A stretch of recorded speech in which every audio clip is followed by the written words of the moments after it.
Good morning. We are live. What's happening, everybody? Today we're gonna keep it a little light. We're gonna talk about a fun subject that people have been asking about lately. Women. What's the difference between women from the West and women in Southeast Asia? And are the women in Southeast Asia so much better? That is the question. But before we go on, let me give you today's details. Good morning, everybody. Swati Kap. Let me give you the details here. Right now, the Thai baht is 32.92. Excuse me, 32.98 to the dollar. Wow. No idea what happened there. That was strange. Very strange. 32.98 to the dollar. Air quality is 103, which is unhealthy for those who are sensitive. It's partly cloudy right now. 78 degrees. High of 92. Low of 75. The feel like temperature, the heat index is 81. Winds are to the southwest 6 miles an hour. It's only 62% humidity, which is pretty good here. I haven't been out yet, but I'm going to assume it's going to get hotter as the day goes on and more humid, but it doesn't really matter because I'm inside right now. Visibility is 6 miles, as is the norm. And I would appreciate it if, I'd appreciate it if everybody out there who decides they like this channel, they like the stream, they go ahead and leave a thumbs up. And if you're not subscribed, go ahead and subscribe. You can click the notification bell. That way you'll get notified of when I stream and when I put up videos. There are some videos going to go up probably later tonight. If not tonight, tomorrow morning. I did do a video with Andy yesterday. Actually, I did 2 videos. I don't know if he's going to be in the second video, but possibly. So, you know what? Let me turn this a little bit. There we go. But yeah, we ended up hanging out for a few more hours. It was a good time. We had a really good time. And we went and had some food. And I came over and had a little dish that is very unusual, which that's part of the video that will be going up. And yeah, we just said it was nice to chat and catch up and to meet somebody from the stream. I don't usually do that, or I don't do it very often, and not many people are coming nowadays. But it was good to meet up with him. And maybe he'll be on this morning. I don't know. I guess it depends on what he's doing.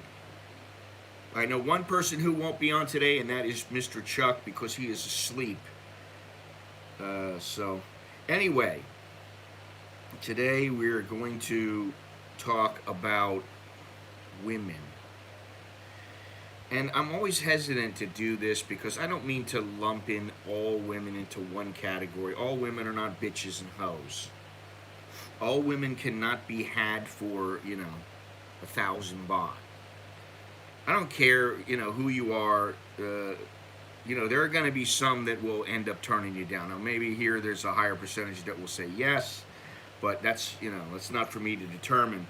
But the idea is that we talk today about what are the differences between Western women and women in Southeast Asia. What makes these women so alluring? Because, yeah, granted, maybe it's, some of them, they have petite, lithe bodies, and they're lovely and all that kind of stuff. But there are women like that all over the world. So what is it that is so special about not only Thai women but other women in Southeast Asia? Women, Indonesian women. You get the right Cambodian girl, Filipino women. There's women all over the place here, and Burmese women. So my question is for those people who have traveled here and who have an idea of what, maybe they haven't traveled here, but they have this idea of the ideal, the perfect Southeast Asian women. What is it that's driving you away from the Western women? That's kind of what I want to know and what I want to talk about. What's driving men away, and what is so alluring, so enticing about Southeast Asian women? So if you'd like to comment, don't be shy. Just feel free to say whatever you want to say, and we'll discuss it, and hopefully we can stay civil. Hopefully there are no women who take offense, because listen, like it or not, men have opinions on what they want, and they're entitled to that opinion. Just as women are entitled to say, no, as they say here, he's not my spec.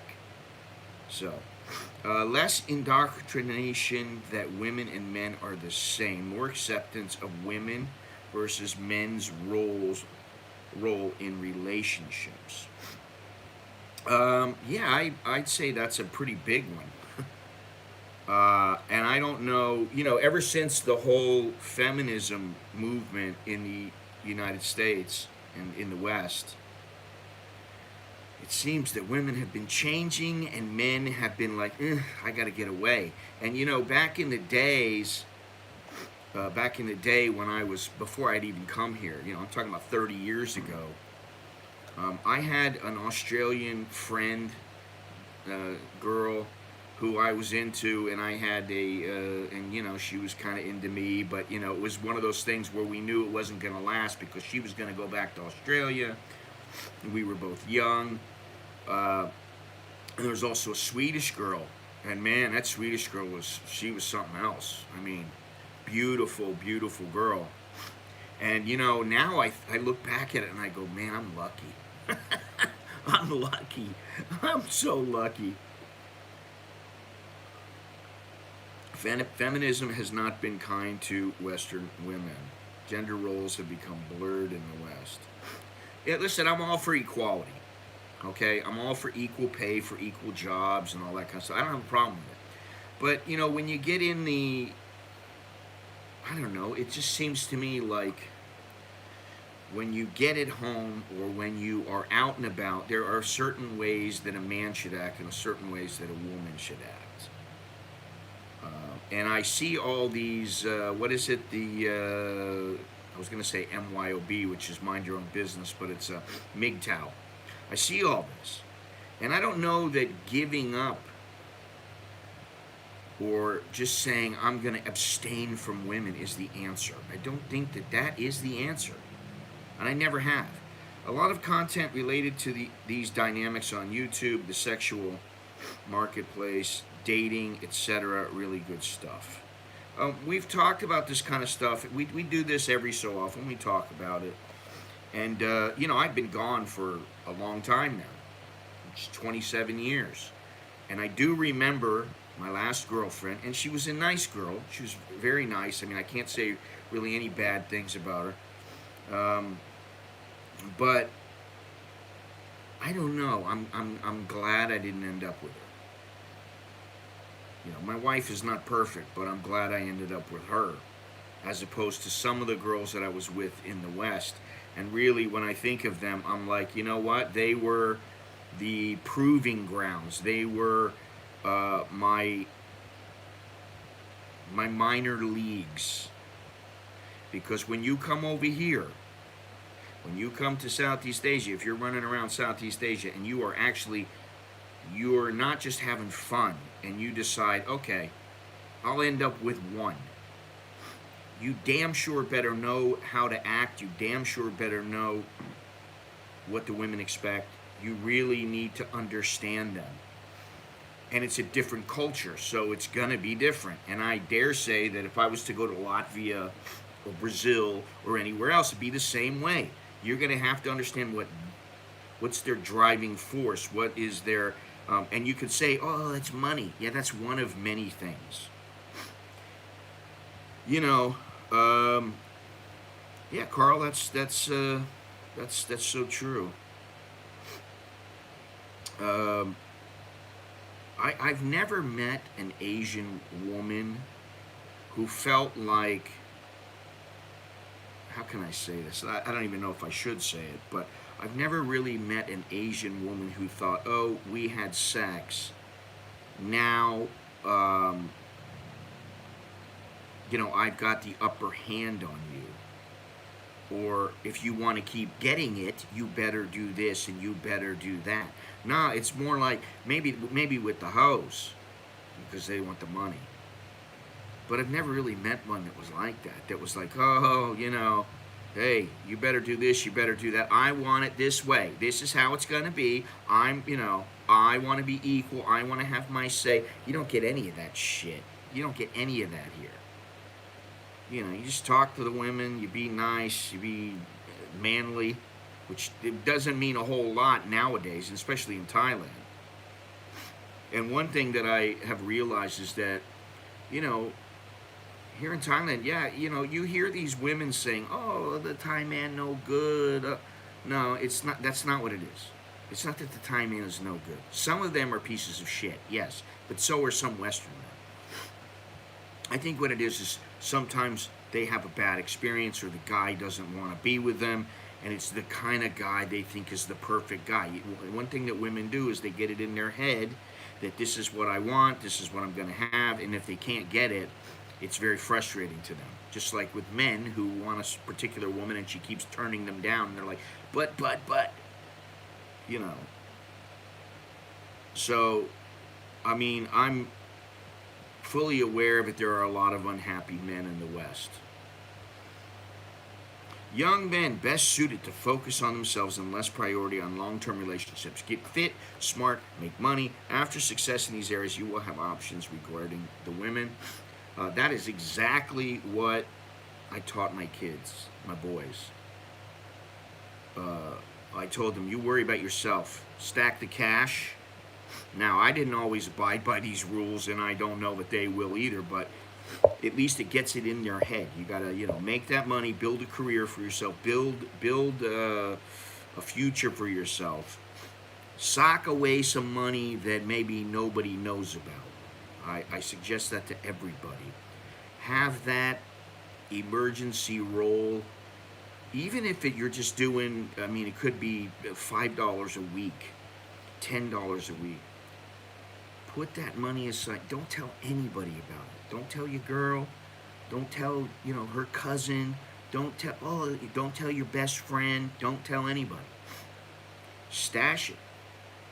And in that way, after a couple of years, maybe you hook up and, you got $5,000, $10,000 stashed.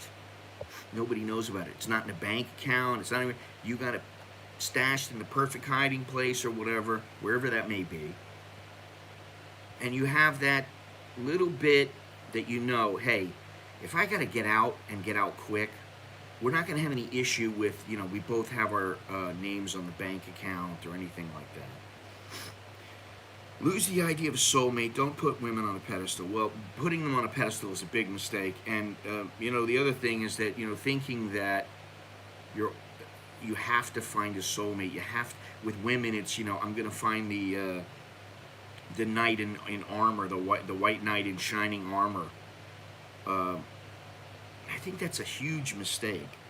Life doesn't work that way, and I'll tell you what. It parallels why I always say, do not think of Thailand as paradise. It can be paradise, yeah. And I'm not saying don't think, hey man, look at this place. Wow, this is paradise. Okay, understand that paradise is fleeting. In most cases, it's fleeting. Now, I would say if you're a guy and you don't have to work a day in your life and you got plenty of cash and you can just lay around on the beach, yeah, you can just hang out in paradise. But for many people, they end up having responsibilities, and that is one thing that if you're going to think about being with any woman, you better think that the number of responsibilities is going to increase. And I found that out real quick because we had a kid, and then the next thing I know, I'm like, hey, we got to buy Pampers, we got to buy this, we got to buy that. And fortunately, when both of my kids were young, I was making very good money, and there was never a problem with oh, I've got to buy the Pampers now, and that kind of thing, or the milk, the formula, or whatever it was. So you really need to think about it. And then if you're coming from another country, you're a Westerner, and you're coming over here and you go, oh, she's going to be so perfect, everything's going to be great. You might meet somebody who you're a good fit, that's how I think about it. You're a good fit. And I was talking to Andy about this yesterday. You may not really ever have any major, huge arguments, knock down, drag out scraps. You shouldn't. You may have little bickering sessions. You may have, little tiffs. But really, if you're motivated to head in the same direction, and you have the same mentality about what's important in life, I think that's a huge statement in your relationship. A lot of women think it's all about the man pleasing them. Well, no. They have lost sight of the fact that it's a relationship has to be mutually beneficial to both of you. Become self-sufficient as a man. The woman should not be an accessory, not your focus. She should not cause you any major problems. Yeah, in Thailand, and I think if you look back at some of the videos, the Chowderhead videos, you would see that there's a overriding factor in all of the relationships that the people were involved in, and that is there's some major drama right from the beginning. My girl lost her job, and Papa, he have heart attack. Mama, she needs to buy new buffalo. My sister, she is a drug addict and she has no money. She's on the street. I need to give her some money. And this is like, you've been banging her for 2 weeks. And that is, that's not a good sign. When you start seeing that right in the beginning, and you're like, oh, are you gonna come over tonight? No, I can't. Why? Because my friend, she had big problem. Oh, and it goes on and on and on and on and on and on and on and on. My experience in USA is woke, arrogant, anti-men, no responsibility for their actions. If she gets drunk, horny, and does you next morning, oh my God, you took advantage of me. Me Too movement. Hi, Patia Bob. I would say that happens sometimes. What I used to say, obviously this is quite a bit, quite a long time ago. But what would happen is you would bang them, and then it'd be, okay, now what? And the woman, in order to justify her sleeping with you, in order to justify that she just needed a good banging, it would be like, okay, so now what? Are you gonna call me? Are we gonna be involved in a relationship? I really like you. And it would all be just a ruse. It would be just so that she wouldn't feel like, hey, I'm a slut, or hey, I just wanted to get laid. There's nothing wrong with it. The guy was cool to me. I was cool with him, and we had a good time, and maybe we'll do it again sometime. Now, a strong woman, an intelligent woman, a woman who is not going to pull that Me Too shit, they could do that. And, once in a while you find those women. But back in the day, it was all about, like, okay, so, now you're my boyfriend, that kind of thing. And it would come very quickly afterwards. So I would always think, why do we have to be like boyfriend and girlfriend right now? I mean, things are going good. Why don't we just keep proceeding and see how it goes? And the relationship would be ruined because it would be like so forced. It would be like, okay, call me tomorrow, all right? And,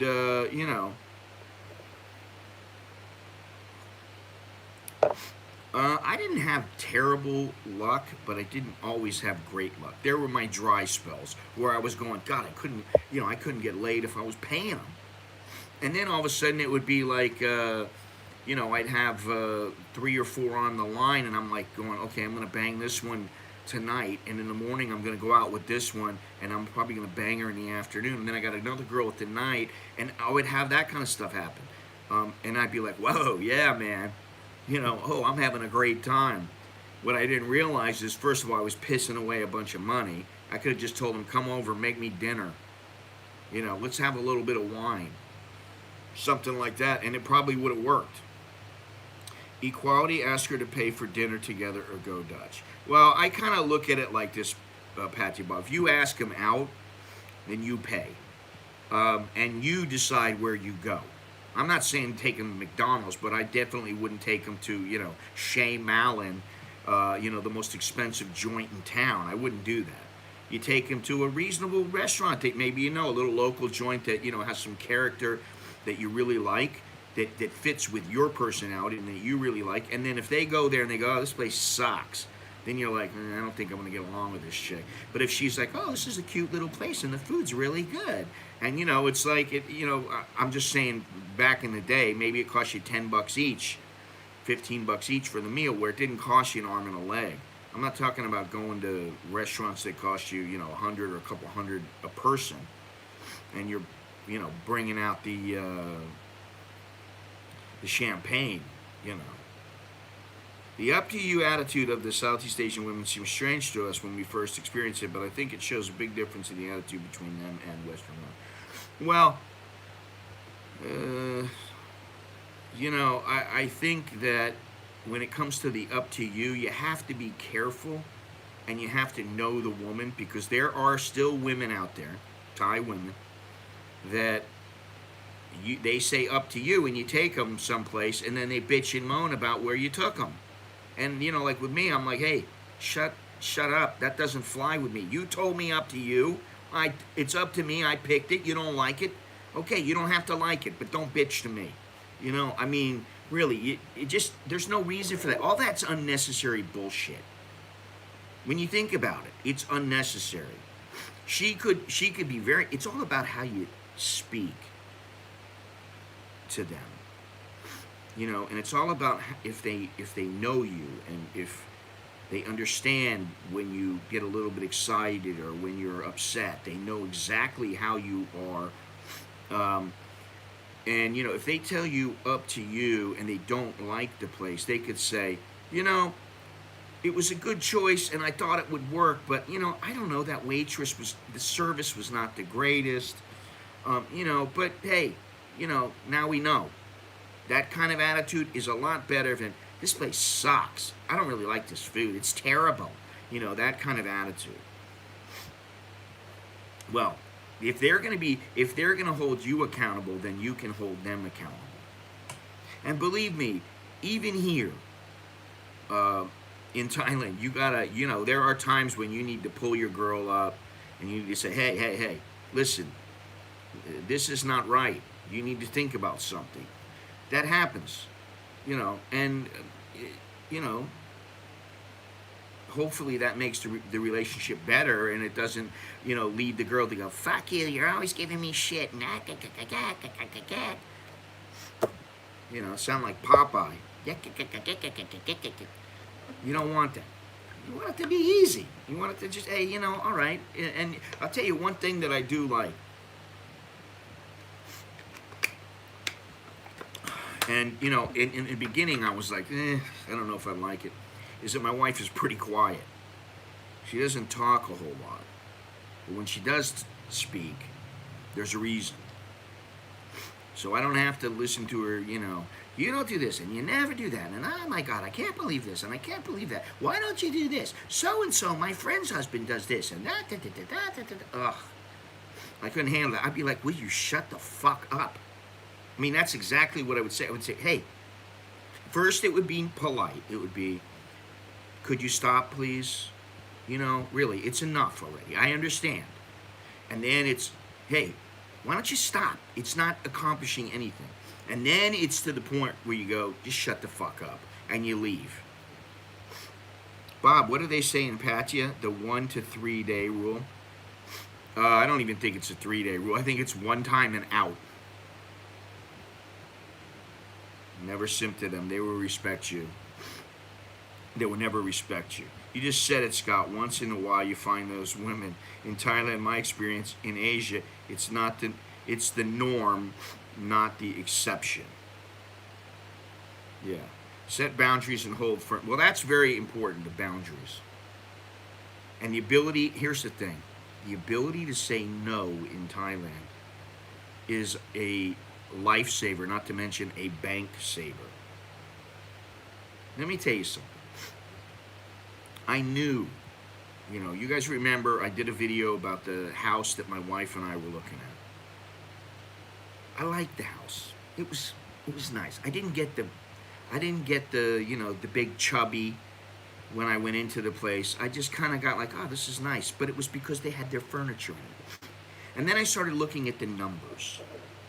And I was looking about how much we were paying. And I can't, I'm like, I want her to be happy. I want her to have a house that she's happy with. But I just looked at it and I went, I just can't justify it. I look at it and I go, no, it's gonna be more costly than we are thinking about. And you always got to think that way. If you think it's gonna cost you $1,000 a month, it's gonna cost you $1,200. And now maybe you're going to get lucky and it's going to cost you $900 one month. But what I'm saying is that you need to give that buffer in case things are a little bit, you got some problems or whatever. And so I was like, no, I don't think this is a good deal. I'm like, I like the place. I don't particularly like the location, but I don't like it enough to say, yes, we should pull the trigger. And, she was like, okay, She wanted to know, and I told her. And I think she knew that I really would like to say yes, but I can't, You can't get emotional about that kind of stuff. And that's another thing, is that if you get real emotional with Thai women, it doesn't work so well. You need to keep your cool. You need to be the man,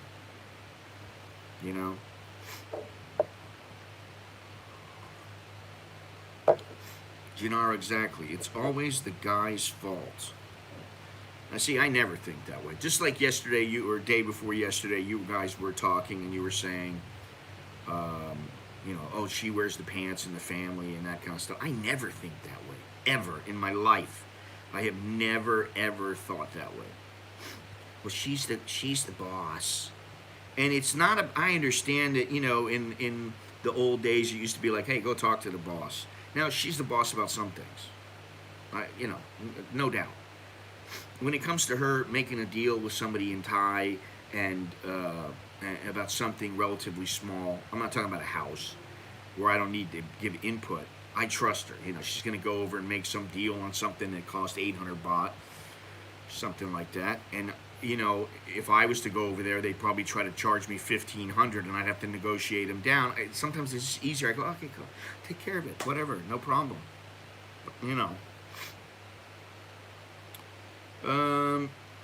Andy, good morning. Hello, folks. Gennaro, you have the right idea. No long time, multiple short times. I don't know. I think it really depends on what kind of relationship you have with the girl. I think you can't go wrong with a little short time. If she's a straight up hoe, you're not gonna go wrong with a short time.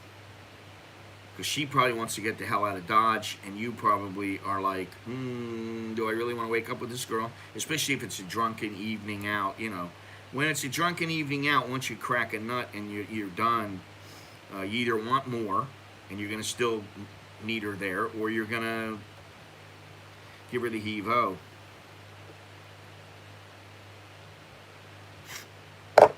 Before you marry, they have to pass the making a proper cup of tea test. After an extensive 6-week training program, they usually grasp the basics.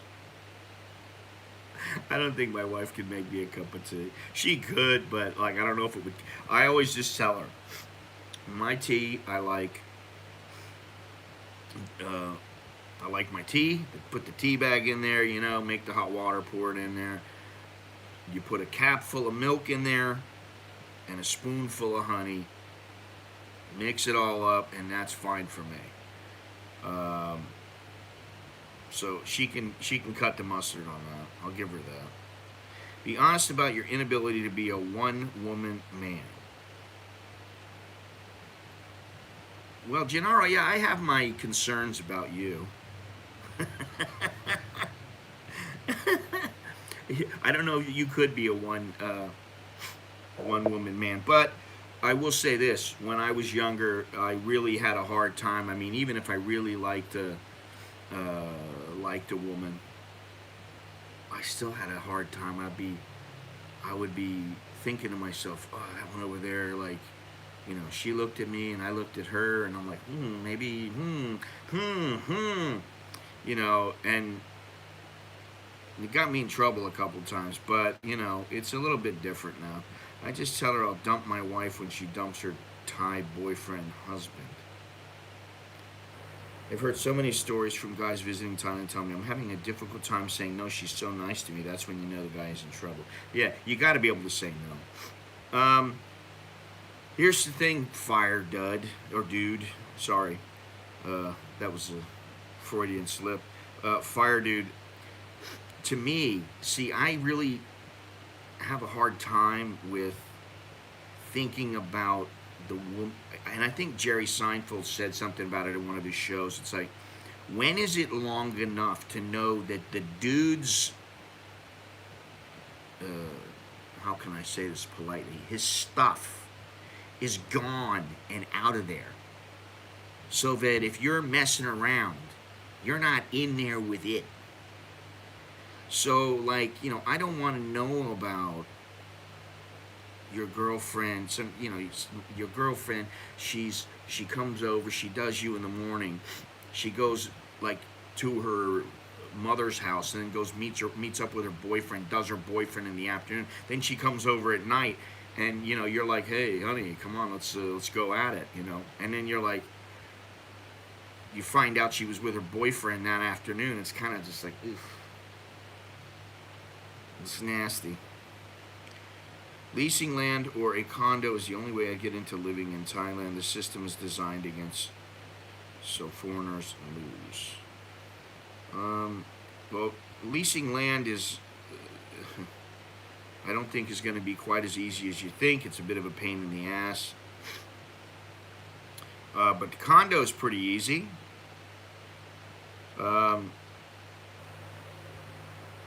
And you say the system is designed against foreigners, and I think really it's not that it's so against the foreigners. Oh, in some ways, of course, it is, but it's not that it's so against the foreigner, but it's so pro-Thai that you have a hard time squeezing your way in there. Which is why I always laugh when they go, oh, how long have you been here? Oh, 27 years. Oh, you are Thai people now. And I'm like, well, then tell your government to treat me like one. Gotta check out soon, then go to another hotel for the 5-day PCR test. Yeah, good luck with that, Andy. Knock on wood. I've been married, lived with a few women, and have been involved with 3 Thai women, so not my first rodeo. Well, what I'll say about that, Gennaro, is you've been married. That didn't work. You lived with a few women. That didn't work. Now, I don't know if you were living with Thai women, but you got 3 Thai women. Those didn't work. So at some point you have to think, what's it going to take to make it work? Is it them or is it me? I mean, honestly, because let me tell you something, and I'm not judging you, because believe me, I had more than my share when I was younger, and I ran through them just because I felt like if I wasn't banging women all the time, then I wasn't doing my part as a man. I mean, I just felt like I was young, and hey, it's what guys do, And there were times when opportunities, I missed out on opportunities to get involved with certain girls, and I look back and I go, what would happen if I was with that girl? There's a couple in particular, and I think, wow, maybe if I hadn't passed that up, or I hadn't just moved on so quickly, things would have worked out well, but maybe not. Maybe it was for the best, you know. So everything happens for a reason, but you know, all that experience is taking you to a place where hopefully you'll be better in a relationship, any relationship you get in, whether it's a a little, you know, hey, come over and you know, we'll have a little bite to eat and you know, watch a movie and you know, have our fun, or it's just, you know, you got a girlfriend and she's living with you or whatever, you know. Short time girls are like toilets. You don't want to go right after someone else, but in an emergency, it will have to do. Well, that's what their mouth is for. In my opinion, the problem is many men visiting Thailand are all hoes, monies. What? The problem is many men visiting Thailand are all hoes, money for sex. I don't understand that. I think what you're saying is the problem is many men come to Thailand and they think all the women are hoes and you just pay money for sex. Now, you know, depending on the woman here, the right amount might be all it takes. But then again, there are some Thai women who, you know, it doesn't matter how much you throw at them, they're like, I got more. Or they're like, no, I don't want to be with you, I don't like you. You know, or they're offended by that or something, you know. They can all be short-time women. Just remember the same. In the morning, you do one in your bed at night, than the one you just paid for. Later, Andy, good luck. Good luck. Use the tradesman entrance always. The triangle over there always seems to be sweeter. We are the hoes. Well, I mean, you know, this is the thing. It's all semantics to me. Because, you know, it goes back to if a woman sleeps with a bunch of guys, she's promiscuous and she's a hoe. If a woman does it, a man does it rather, he's a stud. So which one is it? You can't be both. You can't be a stud and, well, I guess you could, but, you know, it's are you promiscuous or not? That's really all it is. And quite frankly, that's just a label. It's just a label society puts in it. You know, if a chick wants to get laid, what's to stop her? Why shouldn't she? Women's imperative is to nest and have kids. Well, because it makes your life less miserable if you got some bitch who's constantly giving you problems. That's that's to me what the issue is. Because the women that things didn't work out with me, you know, they weren't all bad. The relationships weren't all bad. Some of them, you know, they ended, and we were still friendly. But there were some that were. The breakups were brutal, man. And I was like, Jesus Christ, what the hell's why's it gotta be such a hassle to break up with a chick, you know? Always clean. The Asians seem to have much better hygiene than Western women. Well, yes, true. And, you know, the Thai women use the bum gun. They don't use they're not using only toilet paper, so.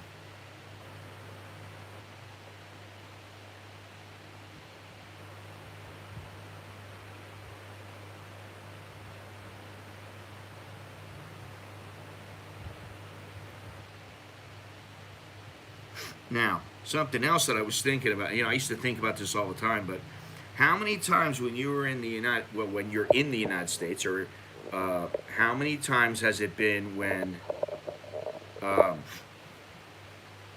many times when you're like out and you're at a bar and you and your girl dancing, yeah, both had, you know, a few drinks in you, and you're sweaty and you're like having a great time, maybe even got a little semi going on, and the girl seems like she's totally into you, and you think, I'm getting laid tonight. And then you go back to your pad and you tear the clothes off and you guys go at it. There is no one moment, and they, you know, they go into the bathroom, and maybe there is, but, you know, like, sometimes it's just like, hey, let's go at it. and it's, whatever natural aroma is going on, that's what's going on. Whereas in Thailand, a lot of the time, it's, that may happen. I'm not saying that doesn't happen, but for the most part, it's let me go get cleaned up.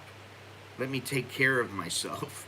Let me make sure that I am, you know, pleasant for you. The back to front toilet paper wipe. Ew. I don't plan on having children in my late 50s. How old are you now? It would be selfish on my part to start a family in this part of my life. Well, that's true. If you're in your late 50s, I don't know if it's selfish is the right word, but, do you really want to have that in your life when you're like, by the time the kid's 18, you're 70 years old or whatever? Do you really want that? But for me, I don't, and I wouldn't. So I understand that. And when you get a little bit older, you don't have quite the energy than when you were younger. And sometimes, man, kids are a lot of work. Do you know how that assumes the old traditional roles in the USA? The push is against gender roles if the role does not benefit her. Well, the way I look at it is, listen, chicks can do anything they want in America. I don't think that's a bad thing. Now, when it is a bad thing is when they bitch and moan about how bad men are. And it's like, honey, maybe you need to understand that men don't want a chick like you. They don't want a chick who all she does is work, and she doesn't ever have any time for you. She's not going to bang you. She's not going to do anything. She won't squeeze you into the schedule. No, you're not important. Her career is important, and she doesn't give a shit about you. Hey, honey, are you home taking care of the kids? That's not going to cut it. And the one thing is, my wife didn't work for like the first 7 or 8 years when the kids were young. She didn't work. And then I said, she was like, I'm bored. I said, go ahead, go to work. Well, listen, do whatever you want. I don't care. Do whatever makes you happy. And now, it's gotten to be, it's a big help for us. Our family is farther ahead than, I can tell you, we're much farther ahead than most Thai families. And, that's a good thing, as far as I'm concerned. And it gives her something to do. She's not always on my ass, I think that's good. I think there needs to be some separation. You need to have your things, she needs to have her things, and you need to have things together. Today, I thought it was yesterday, but today she's going to the temple with her friend, her girlfriend, and she might take Nicholas, I don't know, but I'm like, okay, so you're going out there to the temple, all right, so you'll be gone a couple hours, okay, have fun, bye, good for her.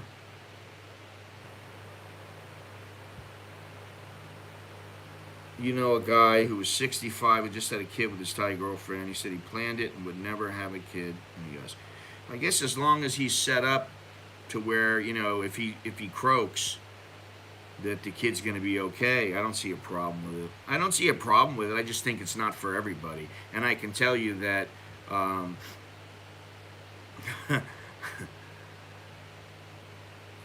it isn't easy. Especially when they're young. Now it's much easier. I just talked to them, but now you gotta, you have to deal with the, I'm a man. You don't need to tell me this. I already know this. How many times are you gonna tell me? And they're very good about it for the most part. They're very polite about it, but you can tell, it's like, hey, they want to stretch and feel their manhood and their sow their oats, so to speak. My wife doesn't work. She takes care of the kids and house, but I'm still left out. Well, that's because for women, their kids are the most important thing. And they always will be. As long as the husband is important, and you're not like left there for a week or two and you're going, I haven't even talked to you, honey. I haven't had sex with you. It's like, what's the deal? That's not cool, man. And it takes some time, getting used to and to working that kind of thing out. And, what's acceptable. I mean, what are you gonna do? Your kid's like laying there and got a shitty diaper, and you're like, hey, honey, sit down with me, sit on my lap, let's sit here and watch some TV and make out or something. And the kid's got shitty diapers. Like, no, that doesn't work. She's got to go clean the diapers or whatever. Bob, anchor, baby. It can be, for sure. It can be. Let's see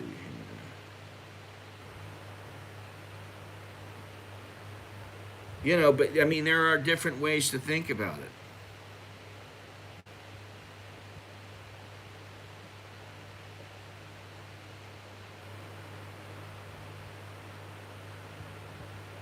Like I said, one thing that you got to remember, no matter where you are in the world, if you are with another person, it generally means more responsibility. Now, you have someone who can help you, so it takes away from some things, from some of your responsibilities. She may be able to help you with something, but she may need help also. So, you're going to have responsibilities. Then you get a kid, forget about it, man. Your responsibilities go way up.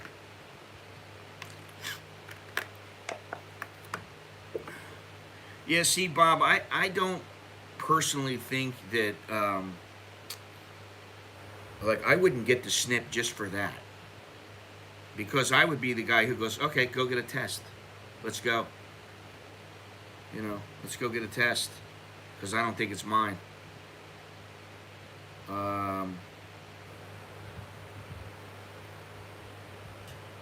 Well, that could have been, and they think that, but that's that's not how it works, Gennaro. If they don't want to be with you, they'll go, fuck you, I'm out of here, I'm taking the kid. They'll just leave. They will, they'll send the kid to, mama to take care of, and they'll go and do their thing.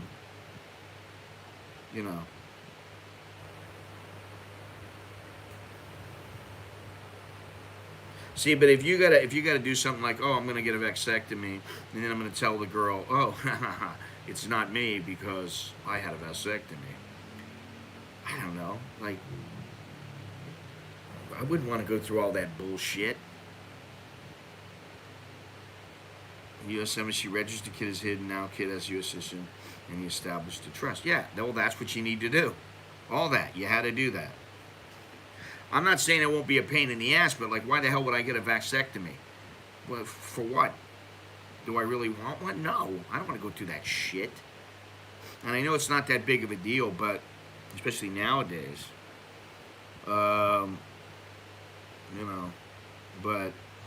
I don't know. I'm not for the whole vasectomy thing. I'm not a big fan of the vasectomy. Just so that you can trick the girl. I mean, ha ha ha, I don't, it couldn't be because I got a vasectomy. I don't know. I'd rather just go, fuck off. I know it wasn't me. The timing's not right. I wasn't in Thailand when, or when you were getting pregnant. I wasn't in Thailand, or whatever. You can figure it out. You do the math. Well, I mean, it's not for everybody. It's not for me. I don't want a vasectomy. Fuck that. And I'm almost 60, so like, what do I need one for? My wife is getting up there. We don't have any problems. We know we don't want another kid. Now, if you're banging some chick who you pulled from a bar, that might be a different story because you don't want to, if you don't want a kid, then be careful who you bang. It's that simple. Patsy, with the number of beautiful available women running around, there's no reason on earth to have a baby to keep her around. Yeah, but Bob, you're not exactly the most shining example of someone who's had successful relationships. You know what I mean? Um, and I think your mentality is a little skewed because of the fact that you're in Pattaya, and I understand that. And I don't disagree with you, but I just say that there are some guys out there who would be like, well, no, that's not the way I want to do things. They want the one girl, and that's it. Now, I don't know, like, why did I get married? Why did I have kids? Well, I love my wife. I just didn't want, I saw myself being with her for a long time, you know, because I didn't get along with a lot of other women. I was like, listen, you're a piece of shit, or you're just some, uh, uh, you're not the right person for me. It was easy to tell. Near your ass, what?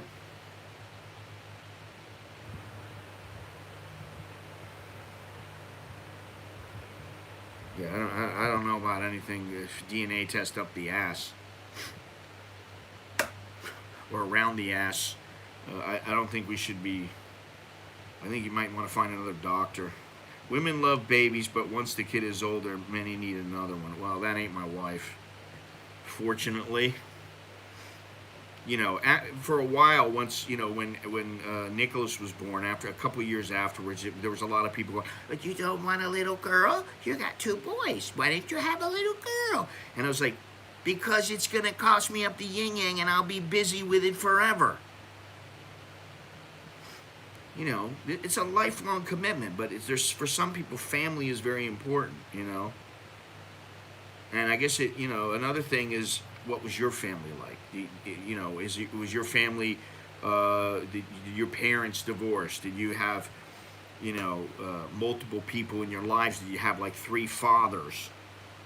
Because your mother married all the time, or vice versa.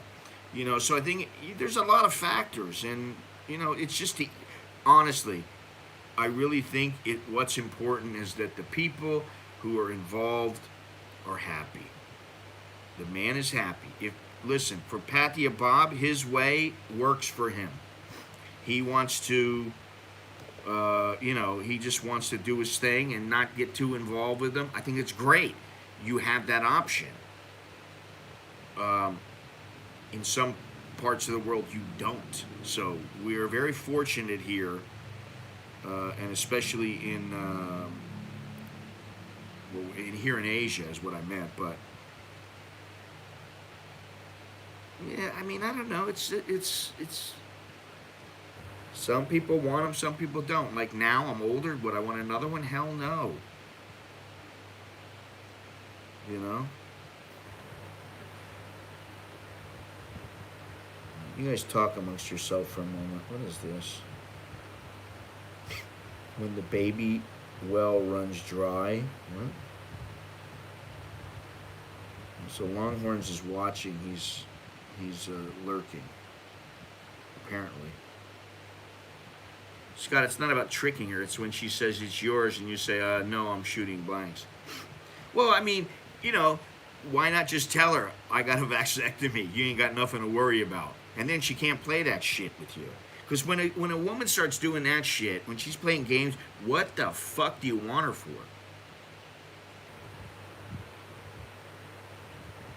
Oh, yeah, Thailand is an aged society. That's something that we haven't talked about all that much. I've said something about it a couple times, but Thailand is rapidly becoming older. That's not the point. Janara said he had the kid to anchor her. Yeah, well, that's not a good reason either. I mean, if you got to use a kid to anchor somebody, that's just wrong, man. I mean, don't people know right from wrong? And I mean, really.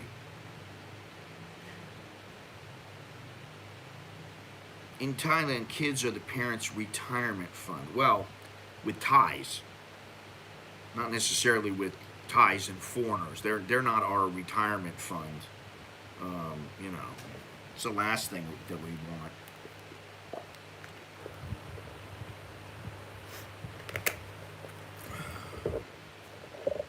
Now, we've already had the discussion with the kids, which is, hey, if they ever, if it ever gets down to the point where, it's they need some place to stay, and they need it desperately, then they're always welcome to come back home. And if it ever happened where we got in that predicament, I would hope that, being family, that we'd be just as welcome, and I'm sure we would be. But for Thais, I understand, because their welfare system is dog shit, and some of them don't make much money. I said he probably did, and a lot of people do that all over the world. Someone else had my kids for me. Okay. It's a lot of the world. Well, I would say, if you're thinking about having kids, don't think about, oh, they're so lovely. Oh, I'm going to have somebody to carry on my name. That kind of, don't think that way. Think about the responsibility, because it is a lot of responsibility. And think about, are you going to be able to teach them anything? And I think, like in my case, I think, listen, I got some good kids, and hopefully they'll do very well in their lives. And that's all you can really hope for. And but they also have the mentality that they are not in a rush to get involved with anybody.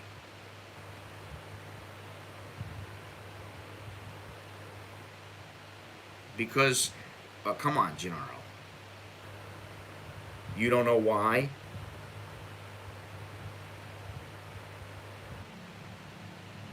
It's having some issues here. I don't know what's been wrong with the internet lately, but it just seems like there's been some sporadic problems with my internet, and it hasn't been real bad, but it hasn't been fantastic. Hasn't been what it usually is. It's not even only about the expense. It's just the fact that some people don't want to pick up a kid who's already, it's not theirs. I can tell you in Thailand, that shit don't fly very, I don't think it flies here. And you know why? Thais don't like getting secondhand stuff. And I'm sorry to put it that way, but that's the truth. They don't like secondhand stuff. They don't want to buy secondhand homes. They don't want to buy secondhand cars. And they certainly don't want to get some kid. They don't know what, you don't know what you're getting with a kid sometimes. Now, granted, sometimes if they're babies, that's a different story. She may play games, but she may be an awesome fuck. Why tell her when she's trying to get pregnant? So doing you more often. Because this is what I mean, Bob. It's already, the pretense is already, she's playing games, she's a she's a, yeah, okay, maybe she's a great fuck. Okay, great. But why do you want to be, I don't know, can't you find an awesome fuck who isn't going to play a game with you? I mean, really.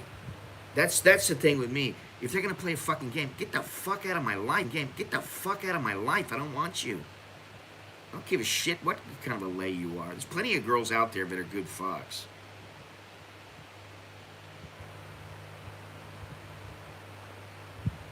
Who wants to play games? I don't know. It's game enough just to, like, do the whole, hey, you want to go out? Hey, yeah, okay. Hey, how many boyfriends have you had? How many girlfriends have you had? What kind of, where's your standing in your relationship right now? Are you still involved? What's going? That's hard enough to get through without them playing some fucking game. They play games. It's like, bye. See you later. Bye. Bye-bye, honey. Get the fuck out. I don't give a shit how good you are. What I would say is, if you start feeling a Jones for the girl, do your thing, crack a nut, and then tell her to get the fuck away from you. So you don't feel that urge to engage, so to speak.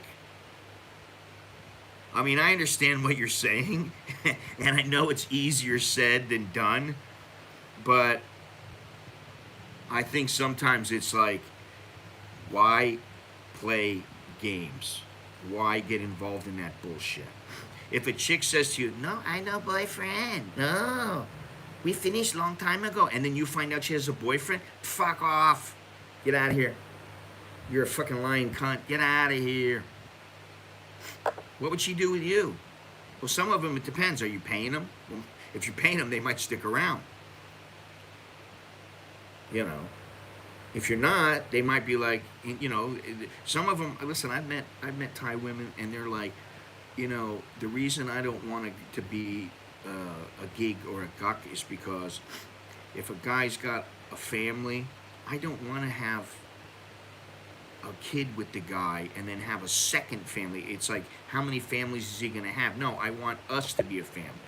That's what traditional Thai women, in my opinion, that's what they want. But it went. I offered to him, and my wife said it was hard. Did she say it was hard or surprised it was hard? And she was. I think it's a lengthy process to adopt, and I think that not everybody wants to have a kid that didn't come from their own loins. You know, I mean, think about it. There are people who, if they hook up with a chick with kids and they find out they got kids, they're like, sorry, I don't want you. You know, which I understand. You know, they don't want a ready-made family.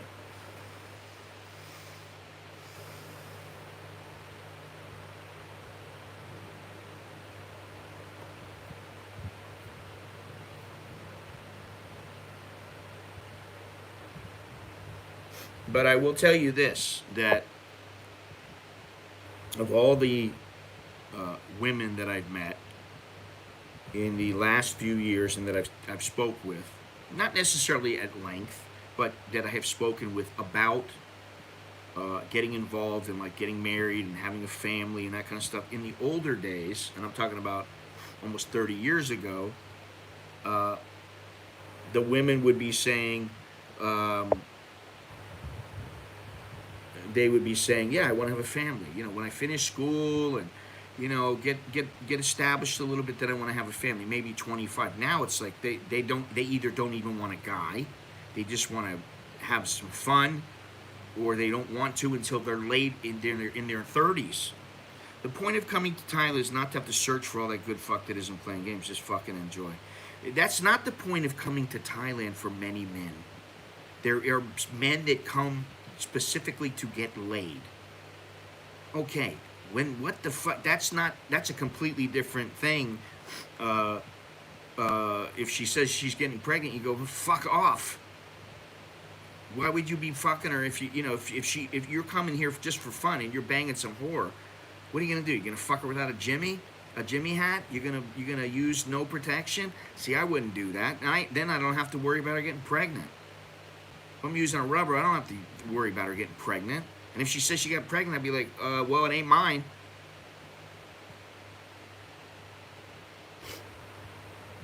On Thailand, I've heard the best way to get over a Thai girl is on top of a new hot one. Well, okay. So what does that have to do with anything?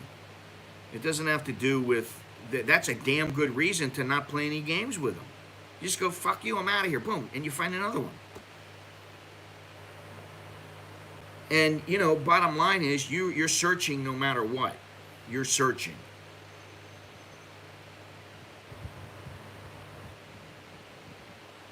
You know, you're right, Scott. My wife hates my two older children, but I didn't know that until she got here. Well, I hope she doesn't hate. You know, she may not like the fact that you have two kids from another relationship, because that makes things quite a bit different. And sometimes I think, you know, with my wife, she made it a point to to say, listen, we get involved, we have a family. I don't want to have, you know, another man, another family. We stay as a family.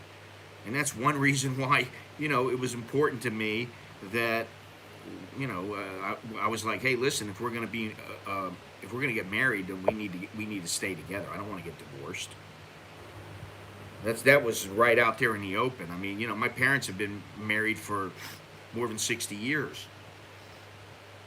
And, you know, to me, that's something that I think is important.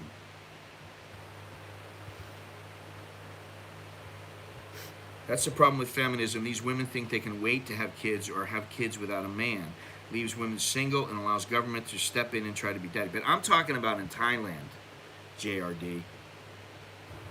Women are starting to say, listen, I'm going to wait. I'm capable of taking care of myself. I'm going to wait until I have the right guy. And in Thailand, they usually pull the trigger. Now, I was talking to, there was one girl that works at one of these phone places or whatever, and she was putting film on my phone or whatever. I was talking to her, and she was 40, never been married, and she looked all right, she was okay. Her body wasn't, thrashed or anything. And she's like, now nobody wants me. I'm too old. And I'm like, well, I find that hard to believe. Maybe it's because you never go out, because you're always working, they're all off the same production line. Big black stripe up their cracks. Yeah, I guess if you say so, man. Hey, listen, guys. We're already more than an hour in. I have not received one friggin' super chat, one PayPal, one anything. And I got 53, I had up to 60 people watching, and I only got 26 thumbs up. Come on, man. Make it worth my while. I don't need to do this shit. I can't even get a thumbs up. I mean, get real, man, really. Leave a thumbs up, subscribe, all that good stuff. Get yourself a shirt, get yourself a book.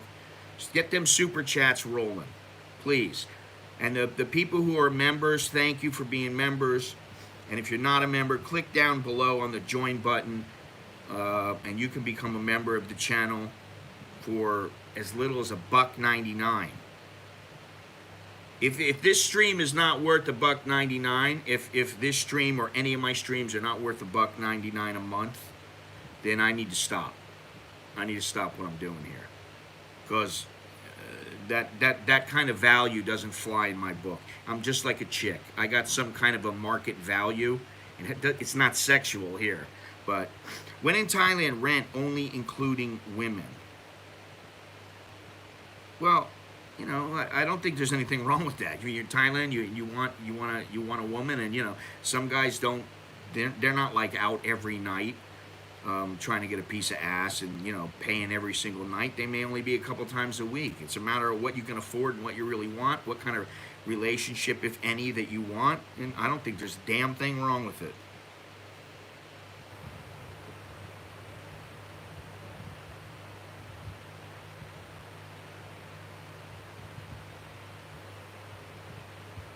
Thank you very much, Gennaro. You're one of the good ones. You're not one of the lurkers. I appreciate it. Thank you very much. You're the first, and hopefully not the last. I'm not here just so that I can, have you guys in my stream, and there are other reasons behind it. So, and I know that might be hard for some people to fathom, but time is money, bitches.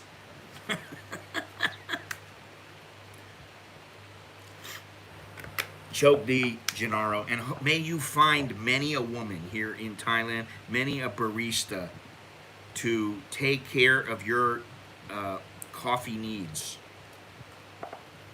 Listen, Andy was Andy. If he was still in the chat here, could tell you all about your pal Beer. And then the thing is that right when he had gone out to smoke a cigarette, and he was out, when he was out, Preo came in, and I was like, you just missed her, buddy. You didn't get to see her, but Beer did come over and say hello, and she was very polite, and she took a little bit of time out to say hello and talk to us. So there you go. But he could confirm that they're all right for baristas.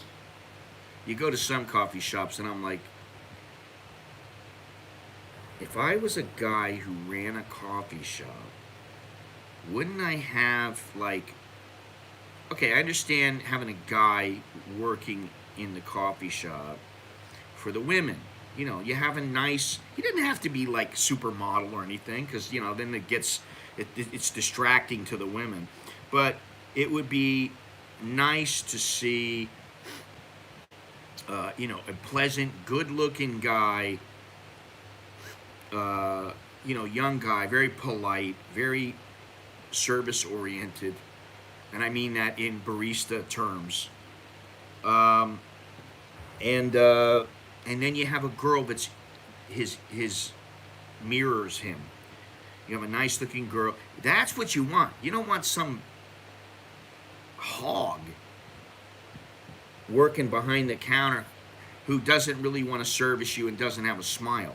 So I think they did a good job at that particular Starbucks. The Thai girls are getting fatter and fatter. Give it 10 years and they'll all be heifers. Um, well, yeah, they are getting fatter. One plus, I would say, about Thai women is that they have picked up the whole fitness movement. They're involved in it. Many of them are involved in it, and I see it all the time now. And I think that's important. So while some are definitely getting fatter, and these are the ones who maybe they don't. I don't know what it is. What makes somebody decide they're going to go out and do a little bit of exercise and care about their body, because there are some Thais that definitely they don't care. They're just, and maybe it's their upbringing, maybe it's they're in the village where everybody is, and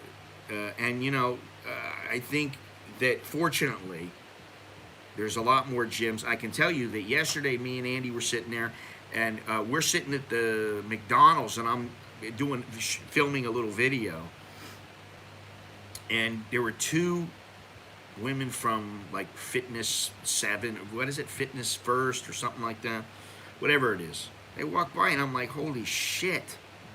They didn't have the little skinny, petite, no ass bodies like some Thais. These girls they had cracking bodies. You could tell they worked hard on their bodies. So there are all types here. You want Miss Chang.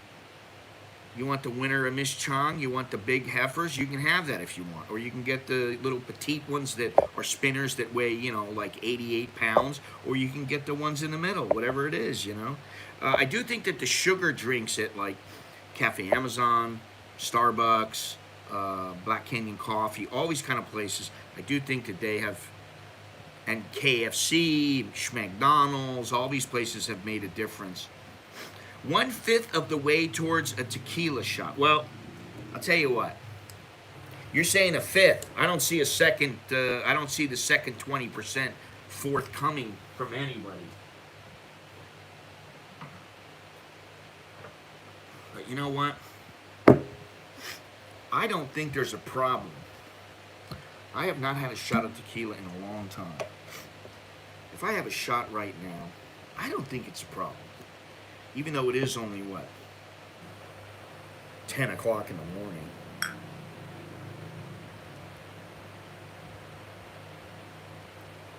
There we go. It's like a little Bloody Mary in the morning. I have not had one.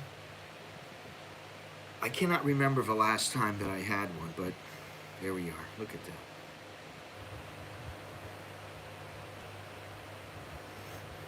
Ready to go.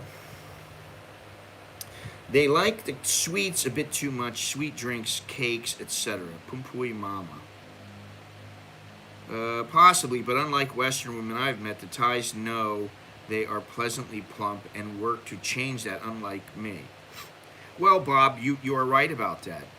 Like I was saying, I think a lot of the women now are conscious of it, and they, listen, I go to the park all the time, and let me tell you something, there are women there that are big, and there are women that I'm like, even my wife will go, shit, look at that girl. Look at her legs or something, because she's got like ripped legs from running so much. Put money where mouth is. Oh, wait. No, that was her. Thanks a lot, JRD, and thanks a lot, Bob. We're almost there. 20, 30, 35. Yeah, we're almost there. Chuck says you're all crazy and need professional help. Switch to the other side. Yeah, this coming from a guy who can't even figure out how to spray his ass clean. Come on. I'm still giving him shit about it. Now, he has said, to his credit, that he has been trying. No, beer is not pleasantly plump. In fact, she's pretty firm from what I see.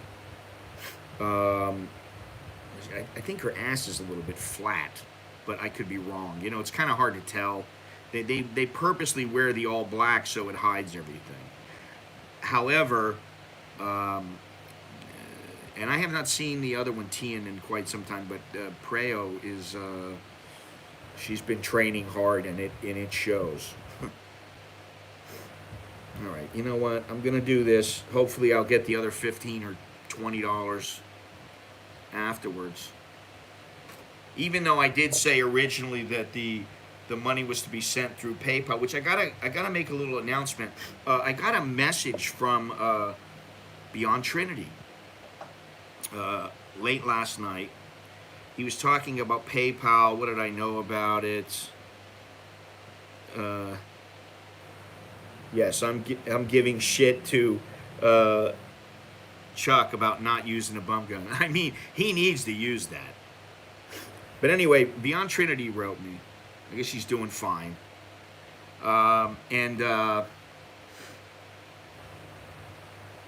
He was asking about the PayPal. Now, I thought I went into PayPal. You know, PayPal is supposed to be changing over where you have to have a registered business in order to be able to use the PayPal and withdraw funds. You can still attach your credit card to it and make a payment for something because it will just draw from your credit card.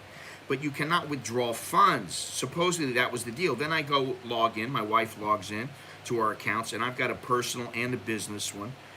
And it says you need to verify this information, blah, blah, blah. And so I verified everything, and I was like, wow, okay, so I'm still able to use it. There's not going to be a problem.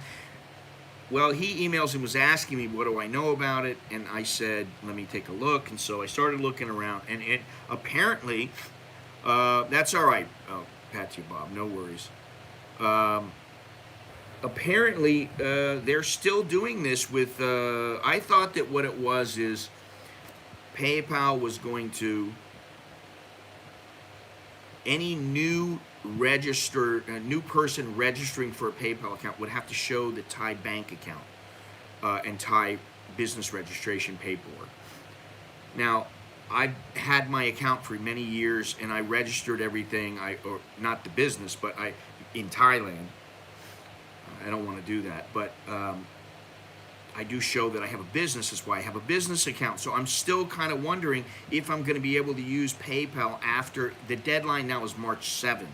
So if you're in Thailand and you're using PayPal, you better figure out some other ways to make any money. Now, for some people who are members of my website, I'm going to have to send out a message that says, in order to continue with your membership, when your membership, the year ends, I'm going to send a link through, I think it's going to be through Stripe, which is a credit card processor, and I think they take PayPal as well, but I won't be able to do the PayPal. I don't think, but I'm not sure, so I'll have to keep you guys posted on it. But anyway, let's do this shot, all right? Enough. I don't know why I'm doing this early. I got a wild hair up my ass. This is good stuff. This is I think it's extra anejo. Let me see here. I want to know what I'm drinking. No, this is anejo. So I think it's been aged 1 to 3 years or something like that. Bon appetit. Cheers. Chok di Changel.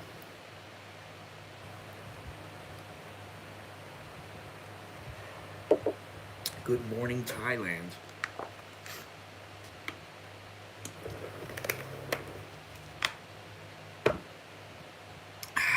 Good stuff.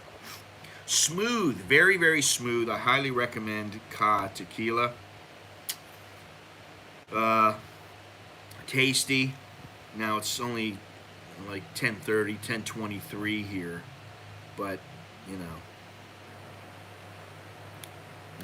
Prost. It's pretty good stuff.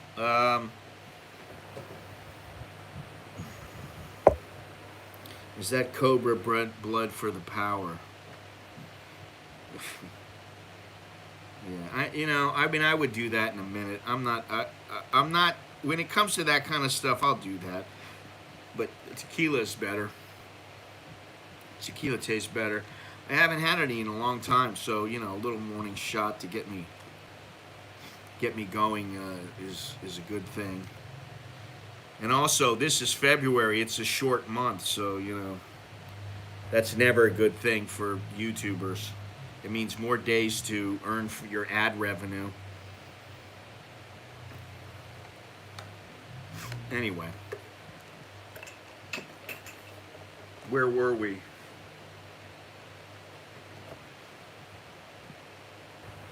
Oh yeah, women. Can't live with them.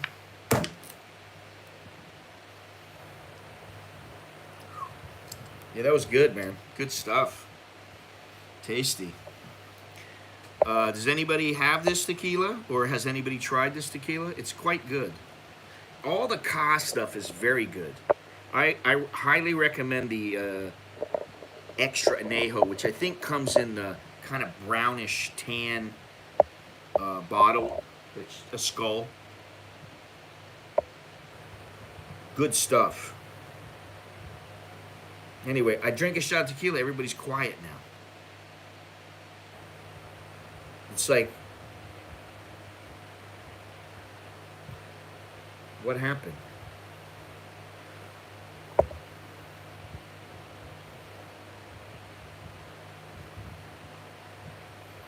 A big frothy Irish coffee. I wouldn't mind having that, but I don't think it would turn out too good. I don't have any whiskey either. So, and I don't want to get completely trashed. I mean, Nicholas is home now. And apparently he has made a few new friends, some of them female, which is good.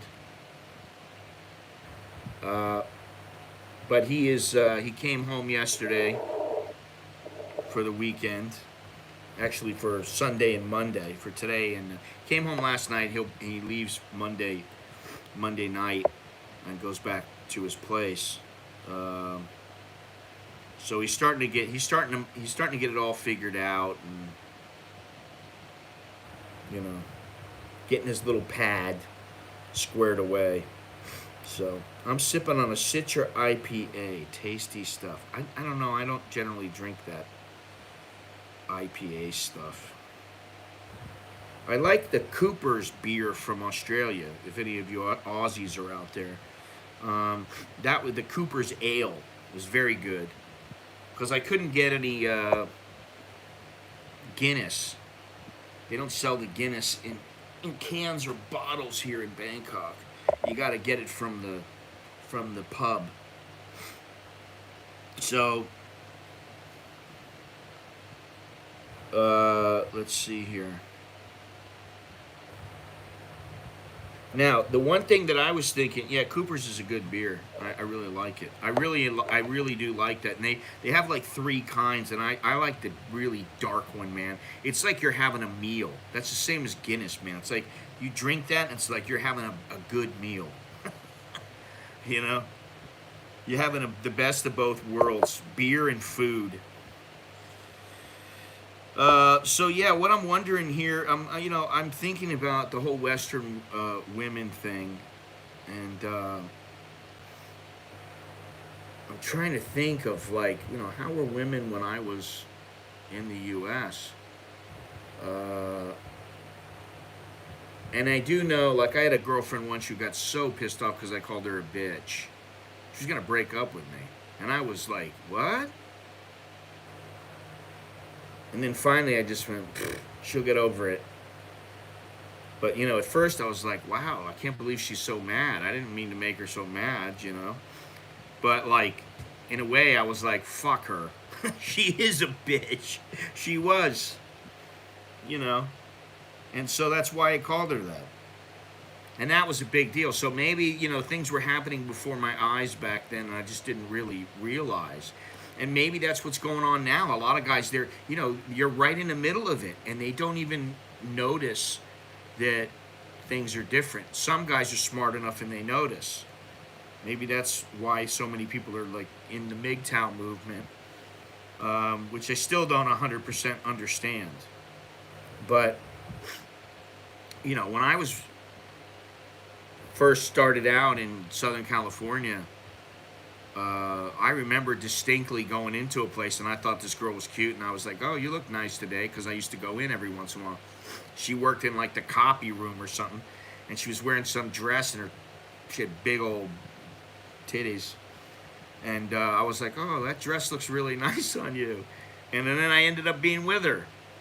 And it was kind of awkward afterwards because, you know, it was like, we went at it a couple times, and then it was like, all right, that was great, you know, nice, but, you know, I'm not getting involved with you, and you're not getting involved with me. But nothing ever happened. It wasn't like, oh, he sexually harassed me, and he made me have sex with him, or there was none of that bullshit. I mean, this is probably, what, 35 years ago? That's a long time. Things change. Every 10 years, there's a major shift. You know, I've been watching this Joe Montana special. So far, 6 episodes. And, you know, he retired like 21 years ago. And I'm like, Joe Montana was the fucking man. That's when San Francisco, actually, he made San Francisco. And now San Francisco's gone back to being like shit. You know, and I'm like, they treated the guy like shit for the most part. It was so different back then, can't compare to now. No social media, internet. I think that has had a huge effect on women. Because, first of all, the women who are insecure and who use social media, I think it makes them even more insecure. It makes them even more needy and desperate for guys or people to go, oh, she's so beautiful. I don't think I've ever left a message where I called the girl beautiful. I think if you do that, then you're playing right into their hands. You know?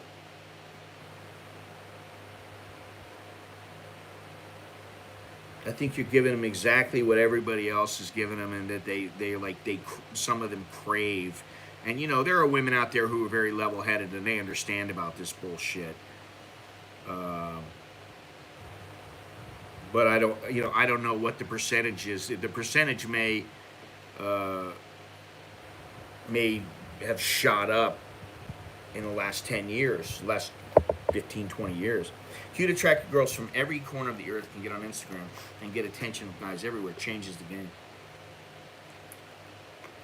Listen, I know of a woman who, she's a nice looking woman. She's got a nice body. I don't know her personally. My friend knows her. A good friend of mine knows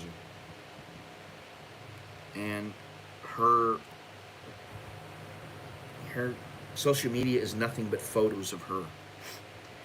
And she loves the attention. And I'm like, is it that fucking necessary that you gotta have that attention?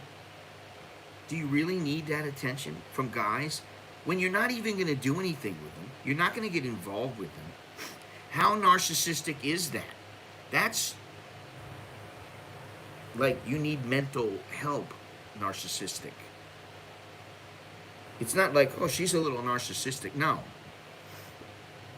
Cabin crews were different back then. Friendly. Yeah, I still remember, I was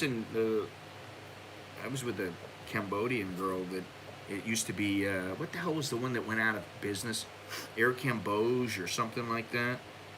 And she just wanted me to go meet her family. And, you know, I was like, okay, let's go. She was hot. I was like, let's go. Reminds me of the flight attendant who said, I'm going to Thailand. Female co-worker said, where? He said, Patia. She reports him on human. Yeah, whatever happened with that, Bob? I'm curious to know, because that's just horse shit. That should not even be allowed. She ought to be suspended or fired for doing something like that. Maybe a rich, wealthy guy will fly them out, buy them a few gifts.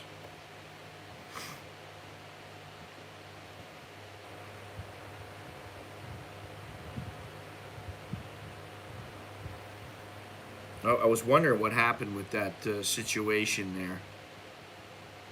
Flight attendant says he's going to Thailand, and then the female co-worker reports him. Reports him for what? Because he went to Pattaya?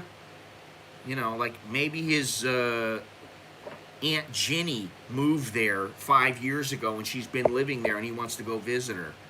I mean, how the fuck does she know? You see, this is another example of someone who, it's a first world issue. You got too much fucking time on your hands. You should fucking worry about your own goddamn life and in your own job instead of what's going on with your coworker.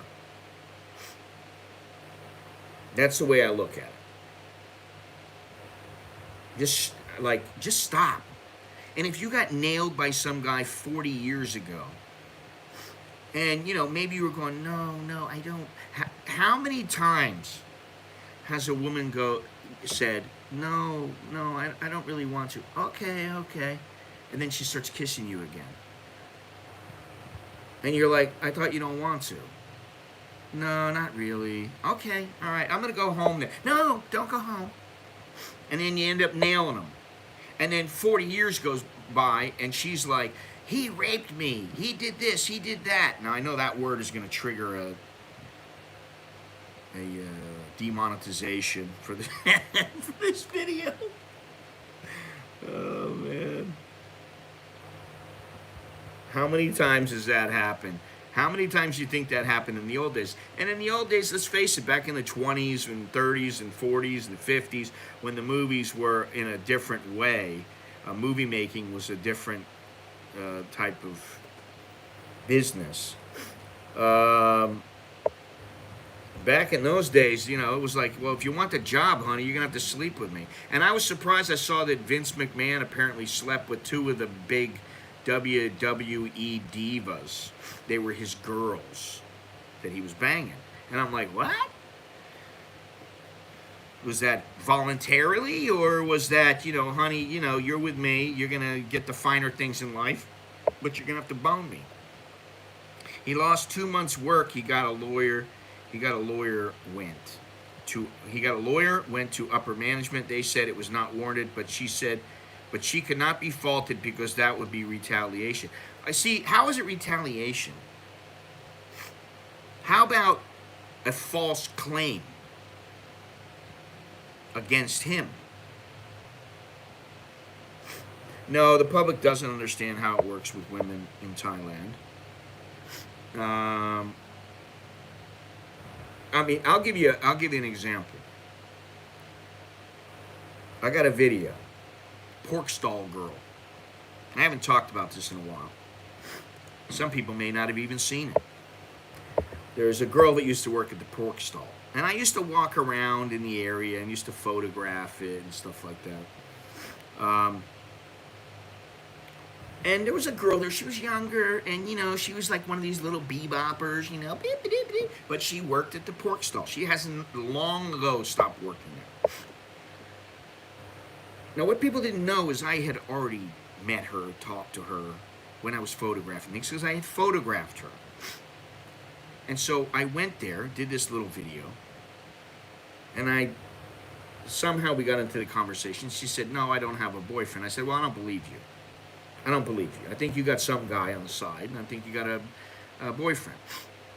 And man, there was one guy in particular. Oh my God, you treat the Thai women like this. Oh, you don't even know. I'm like, shut the fuck up, you fucking pussy. Oh, like a guy like that needs to get he needs to learn to have some sense. I was like, what are you? What are you talking about? Dude, you don't even know me. You don't know what's going on with me and this girl. First of all, in Thailand, when you are speaking with a girl, there is a certain amount of banter that you can get away with, and that is almost not expected, but like, Thai girls, some like it, some don't, but you can go back and joke around with them about things. Now with this girl, she already knew I had a wife. She knew I was just playing around, and I really didn't give a shit if she did have a boyfriend. And this guy came in. Oh my God. Then I had another guy who said, and some of you may remember this or may not, and another guy who said, if you can go there and get her phone number, I will pay you $100. And I told the guy, fuck off. I don't know you. You think I'm going to subject this girl, to some fucking guy that I don't even know? For all I know, you could be a fucking axe murderer. How do I know? I'm like, dude, shut the... And then he starts with the, well, I've studied Tibetan this and Buddhism, and you need to really mellow out. I'm like, oh, shut up, you fucking cunt. I don't want to hear it. I don't care what you studied. What I'm saying to you is, you're a fucking idiot, and I'm not going to go do your dirty way. You pussy, get over to Thailand yourself. Come to the fucking pork stall yourself. Do your business yourself. I'm not your lackey. $100 to go talk to her. It's like, what am I, you fucking pimp? It's just irritating. Rubbed me the wrong way, man. That thing rubbed me the wrong way. And then I saw about what kind of pussy some of these guys are. I wanted to go, fuck, you probably never get laid, do you? I met a girl in Phuket. She had been pimped in Pattaya, rescued by a UK guy. She had a UK passport, lived in UK, and came back to graft in Phuket. The ironic fact is that most trafficked women in the U.S. are Vietnamese women who work in nail salons, and we know who patronizes those businesses the most: women. Listen, my mother said that once she went to a nail salon and it was the Thais were running it, and she didn't realize until after, but they cheated her out of like, $10. And she was like, they fucking cheated me. She goes, I'm not going back there. He finally got compensated, got to shit. The blonde Thai girl. Yeah, I think she had kind of blondish hair. Got to keep his job. She had no responsibility or consequences for her false accusation. And she's now, who knows where she is now, that lady. She can't be working with him, man. There's just no way. I'd be like, I don't want this bitch anywhere near me.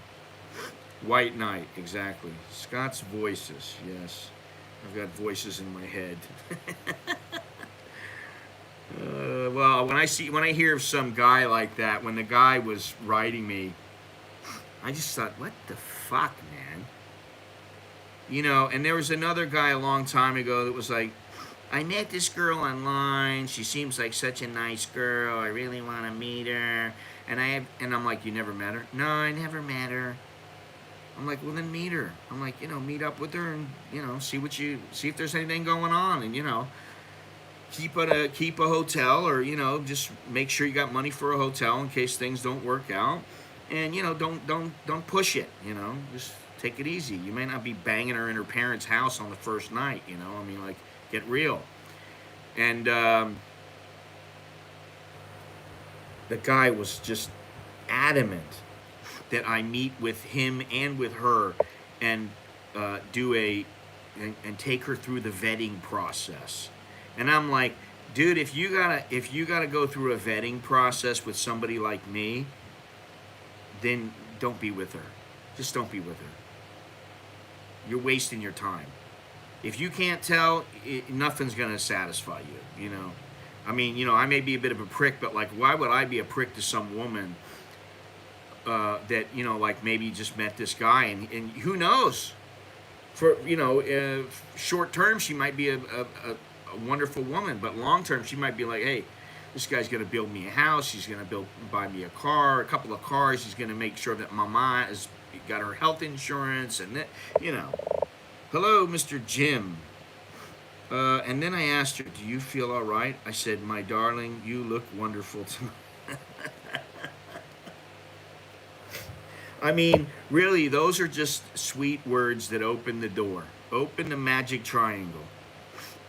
or let your thing flop out. That's the thing that leads to it. She starts speaking, sweet nothings in your ear, and the next thing you know, you're like, wait, what are you doing? Oh, you don't know what I'm doing? Okay, sounds good to me, honey. You know. But anyway, I remember those. I've lost some of the details because because time has passed. But yeah, some of these things that happened, I just think to myself now. I'm like, oh my god, I'm gonna go and vet this girl with the. Yeah, I'll buy you dinner. If you want to come, I'll buy you dinner. I'm like, you're gonna buy me dinner to go vet this fucking broad. I'm like, are you fucking out of your mind? If you gotta bring your buddy to vet, I mean, I understand you're back in the West. You're in Canada, you're in the U.S., you're in the U.K., wherever you are, and you go, hey, I really like this girl. I'd like to know what you think. All right, I kind of understand that, but like, I'm gonna get some guy off the internet that I don't know, and I think he's got the right mindset to be able to vet this girl. So he knows about these Thai girls. I'm just like every other guy. I know some things and I know nothing about other things with them. Sometimes you think you know and you don't know nothing.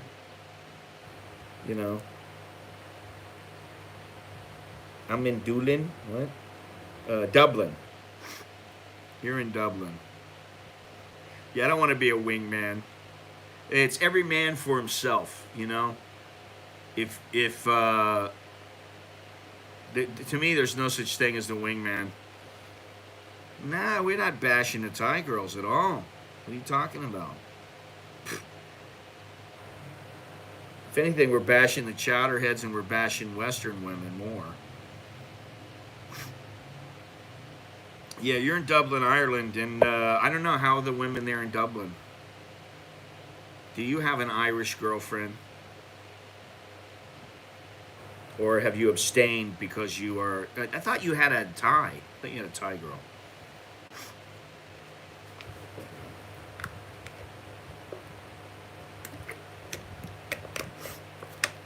All right, anybody for one more? That was so goddamn good.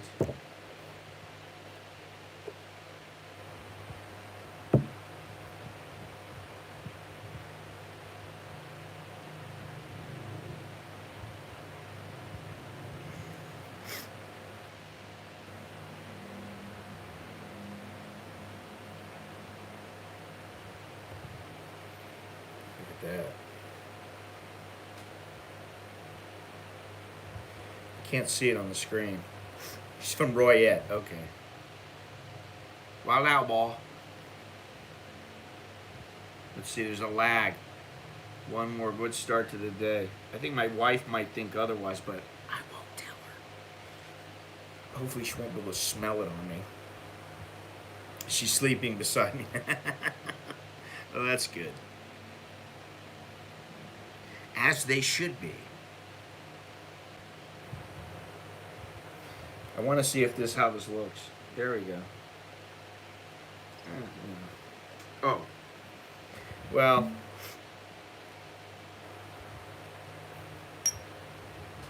I know I thought I was too smart to fall for the tricks, but I wasn't.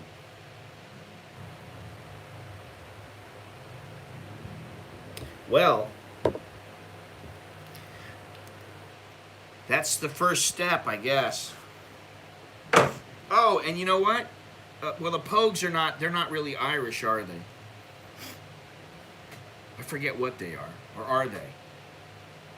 Some of them are. Get my wife out of the picture there.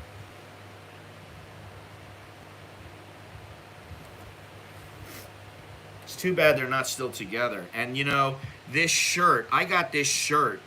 It was brand new, and it was $10. And I wanted another one, and tried to buy it, and they were all out. And now they don't sell it anymore. They have some other shirts, and I don't really like them as much as this one. A toy get her double booked for the current situation later this month. Yes, they're Irish, the Pogues. Yes. What the hell is it? It's hang on a second. Pogues Mahone. Is that what it is? I'd like to go to Ireland. I really would.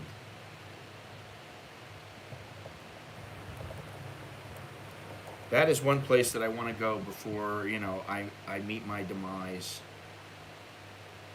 I thought Pogues Mahone means kiss my ass or something.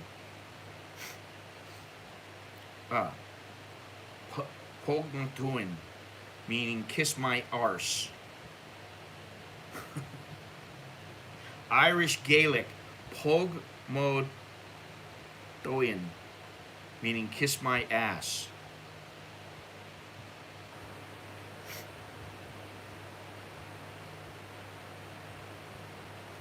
Shane McGowan felt guilty he didn't join the IRA.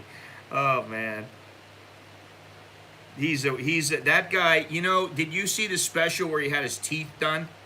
Looks like a totally different guy now. I believe it's Ireland, man. He's Irish. My next door neighbor, when I met my wife, was Thai. She had seen a few bad relationships go through my house. She was very concerned for me, and she became friends with my eventual wife on social media and vetted her for me. Yeah, I don't know. I never had any of that shit available to me because when I was involved with it, uh, the internet was not what it is now. There was no YouTube. There was no, YouTube channels. There was none of that shit. And if you were lucky, if you could find a forum that you could talk to people about it with, and that was, these are the days of Prodigy and AOL. It wasn't all that easy. It was much different than now. Here we go, guys. Get them super chats flowing. I haven't even met the amount from my first shot, and I'm ready to do a second shot. Now this will be it because I don't want to get smashed. When you hit 3 or 4 shots, then I start getting a little bit loopy. Right now, I'm fine.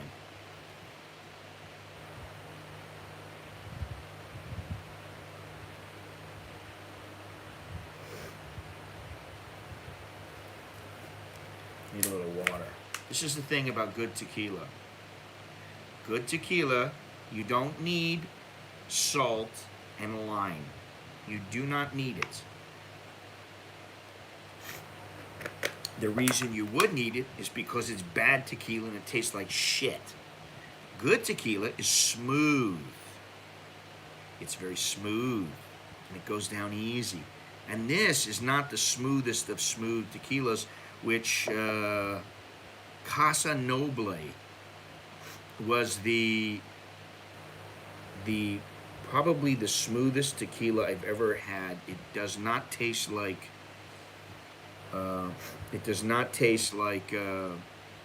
your standard tequila. It's very, very smooth, very, very light.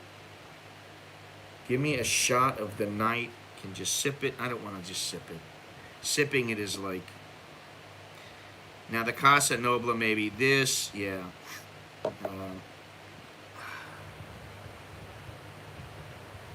Yeah, some people like the lime. I don't particularly. Just neck it and then have a coffee. I already had my coffee for the morning. I don't see any super chats coming in, so I'm gonna just take it easy here. Slowly. I'm not gonna rush. I haven't even hit $50 yet. Like I said, it was $50 for a shot. Now I'm gonna have a second shot. I haven't even hit $50. If I hit $50, I'll be more than willing to down this shot here. So in other words, I need $15. And originally it was PayPal only, but I've given into that. I've given in on that, and a lot of people don't use PayPal now anymore. I don't know why. I mean, it's still a big service, but nowhere near what they used to. And maybe it's because of the problems that eBay had with them. I don't know. But it just doesn't seem like good luck for that shot. Back in the bottle. Well, hey, gotta do what I gotta do.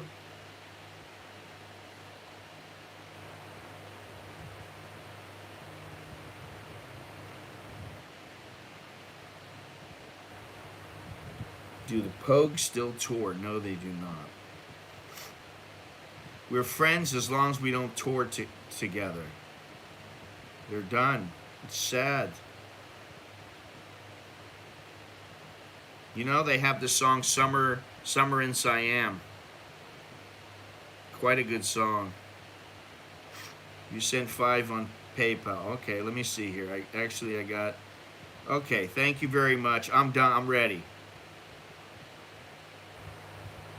I got a... Thank you very much, VLK. Thank you. I appreciate that. Thank you very much, Jim. And thank you from Chris. We've got enough now. I'll down it. Appreciate it very much.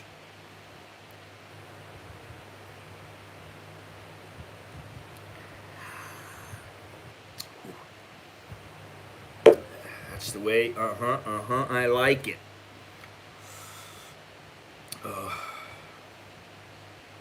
My wife's gonna go, what did you do? Me? I did nothing. What are you talking about? Gotta get rid of the tequila smell. I want to know, have you ever seen the rain? I've seen the rain. I love that song. I like Creedence Clearwater. I really do like them a lot.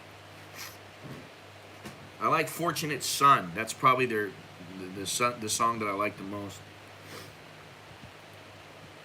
But thank you to the guy who sent me the stripe. Thank you very much. I appreciate that.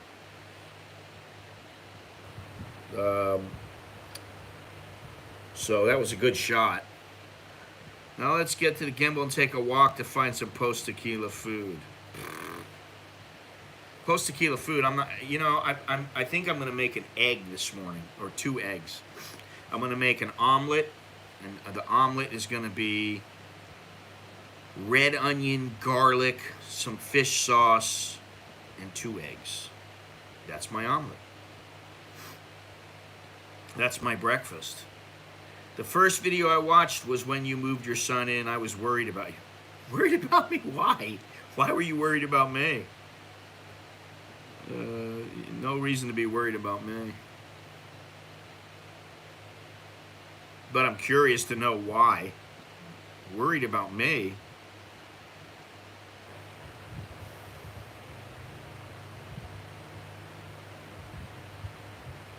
The only thing is we do miss him, and he misses us. And actually, he called up on Friday and said, you know, I miss you guys. I miss being at home. And he had some problems sleeping the first night. You were breathing really. Maybe it's because I had my fucking mask on in the hot sun. I had been walking around, and I had walked for about 12 kilometers. Maybe that was what it was. I don't have any problem with my breathing, my air, aside from my nose, which is completely smashed. Yeah, 2 eggs is barely a snack. Really, you know, there's a lot of people that think, you know, that I'm like this massively fat piece of shit, or massively overweight guy, and you know, I'm a big guy, but I've been exercising in one form or another for all my life, and while I'm big, you definitely don't have to worry about me when it comes to like walking for a ways or breathing heavy. The only thing you got to worry about is I'm wearing a mask in the hot freaking sun, and you know, it's 100 degrees with the humidity, and I'm walking and walking and walking and walking. How far is your son's school from Bangkok? Well, he's in Bangkok. He's in Bangkok. It's about 2 hours away from our house, 1.5 hours to 2 hours away from our house. And that's why he's got his own apartment. If he was only going 3 times a week or something, um, he would not have his own place. He'd be making the commute. But the idea is to let him branch out, get out on his own, and find a job, a part-time job, and to do his school. And that's all he focuses on. Really, my kids are very good about it, and I knock on wood.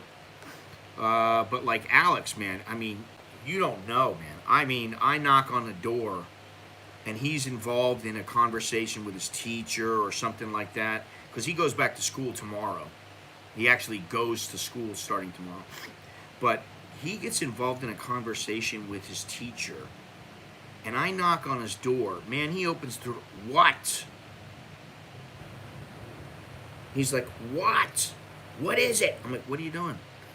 I'm like, what are you doing, man? You busy? I'm working. What do you mean you're working? I'm in a conversation with my teacher, or something like that. I'm in a meeting with other students. We're going over our project. Can you please give me some time? Yeah, okay, man. Excuse me. He's that. He is late. Alex is laser focused, man. And Nicholas is equally focused. Oh, I will, Alan. Of course. It's the only thing they have to do in their life right now. That's it. They don't have to worry about food. They don't have to worry about, do they have any money. Now, if Nicholas starts working, that's a different story. Carl, by the way, how you doing? Are you still out there on the West Coast, or are you on the East? They may go for their master's degree. They may go for a PhD. I don't know, but for me, that's the most important thing that I do. All the travel and all that kind of stuff. Listen, that is not as important as it used to be to me, even a couple of years ago. Nowhere near as important. And I don't know if it's necessarily because of them only, or because I've gotten older and I'm more pissy about traveling because I don't want to deal with the people in the airport and listen to their shit, and because you got to wear a mask and all this other kind of stuff. But definitely they are a priority, and being home is a priority. Is he still playing guitar? Yes, he is. And I'm sure that in the near future he is going to make some videos. He's got this thing now where he can record onto his laptop with his guitar. What's it called? Interchange or something like that. We bought that for him, and he can make music and then record it right onto. It gets digitized onto his laptop, so he can go back and edit it, and he can check everything off. And so that's pretty important to him, that he can do that. And then we'll get him back into the studio, and like I've been pushing him to play a couple different songs. I really, like lately, I've been watching a lot of videos by, if you know who he is, Danny Harrison. He's George Harrison's son, and he had a group a while ago. It's called the New Number Two, and I like his music a lot, and I like the way he plays guitar. And I told Alex, I said, hey, I like some of this stuff. Maybe maybe you can take a look and you start, incorporating that into your own music, because he's still very influenced by Western music. He doesn't really get into the Thai music all that much. I understand, but my friend has a problem. Still in California until April.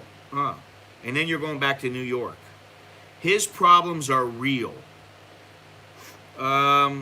Yeah, I mean, I understand they can happen, and believe me, um, it's been a battle over the years to make sure that,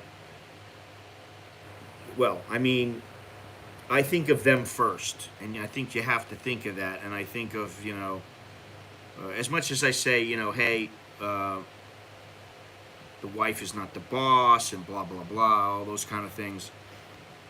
It's very important that we're all happy, and it's important that we're all healthy, and that they're progressing. Because for me, the most important thing is, I'm 60 years old. If I die in another 3 years, I want to know that they've got their education under their belt, and that they have some more opportunities to get a job and to work and to be okay.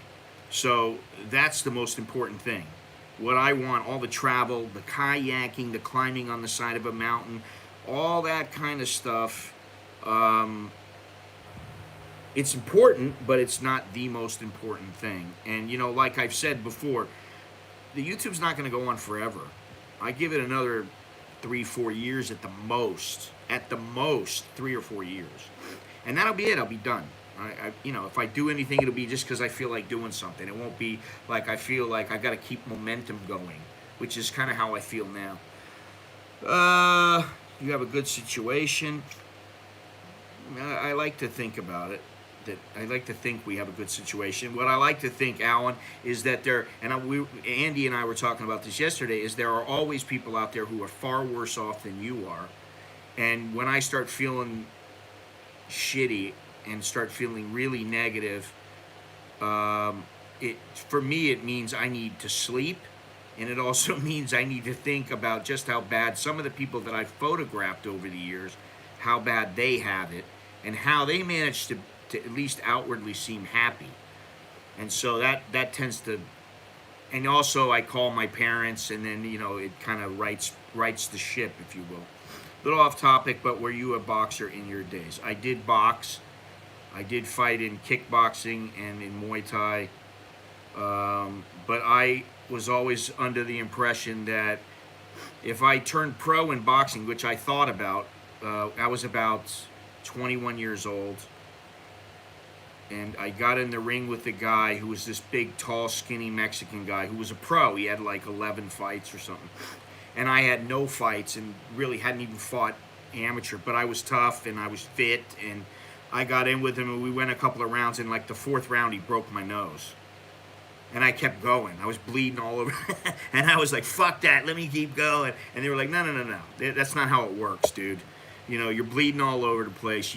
This is not a real fight, Take care of your nose. And I kind of realized, and then when I came to time, that I realized, listen, I'm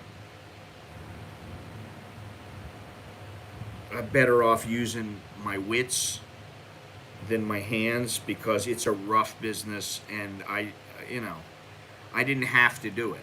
And I think that when you're a fighter, you do it. The guys who are the best fighters tend to be the ones who do it because they either are so talented, like somebody like Mayweather, or Ali or something like that. They have this unbelievable natural talent, or they just have to. They have no other way out, which is somebody like Duran. They're fighting out of poverty, and I don't have any of those things. I was 147 pounds, 5'5", 5'6" maybe on a good day. And I was like, I'm going to get in there. And my father actually said it to me. He said, you're going to get in there with some guy who's got arms that are twice as long as yours. Yeah, I know who Andrew Tate is. Yeah, he was an Olympian. Oh, that's Andrew Maynard that I'm thinking of. Frank Tate was an Olympian. I don't know Andrew Tate. No. Maybe I don't know. I'm all out of love when I'm... What, are you singing that to your girl as she's asleep? That was a song, actually, that my good buddy, I was in the service with him. He had this girlfriend, And when he left and went into the service, she sent him a Dear John letter. And he was like, every time I hear All Out of Love, that was our song. He was a great guy, but man, he was so in love with that girl. And then it was like she screwed around on him, and then that was it. It was over. So every time I hear Air Supply now, I think of my buddy and that girl.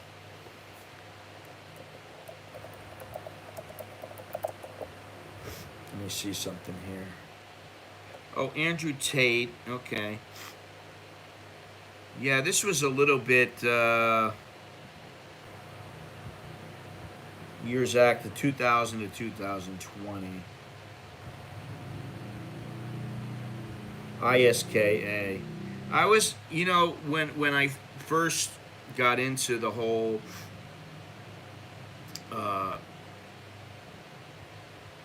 kickboxing, boxing, Muay Thai. First of all, Muay Thai was nowhere near as popular as it is now. In fact, I went to this guy who had trained. If you ever look him up. The guy's name is Chai Sirasute, and I think this is how you say it. His actual name is Sirit Chai. I think. Well, I don't know. I just remember Chai Sirasute. Sirasute. He was one of the first Thais to train people in America. And there was this guy, I was living in Pomona, there was this guy that he had trained. His name was Pete. That's all I remember. He was Pete, and he was a big guy. And so I went over because I thought, oh, maybe Chai Sirasut is, teaching there. I want to learn Muay Thai. And this guy Pete comes out and he goes, nah, we had a bit of a falling out. He goes, I could show you a few things, but, I don't want to train you. And I was like, okay. So he showed me a few things. And that was the first with the Muay Thai. But I also was into boxing like as far back as when I was about 16 years old.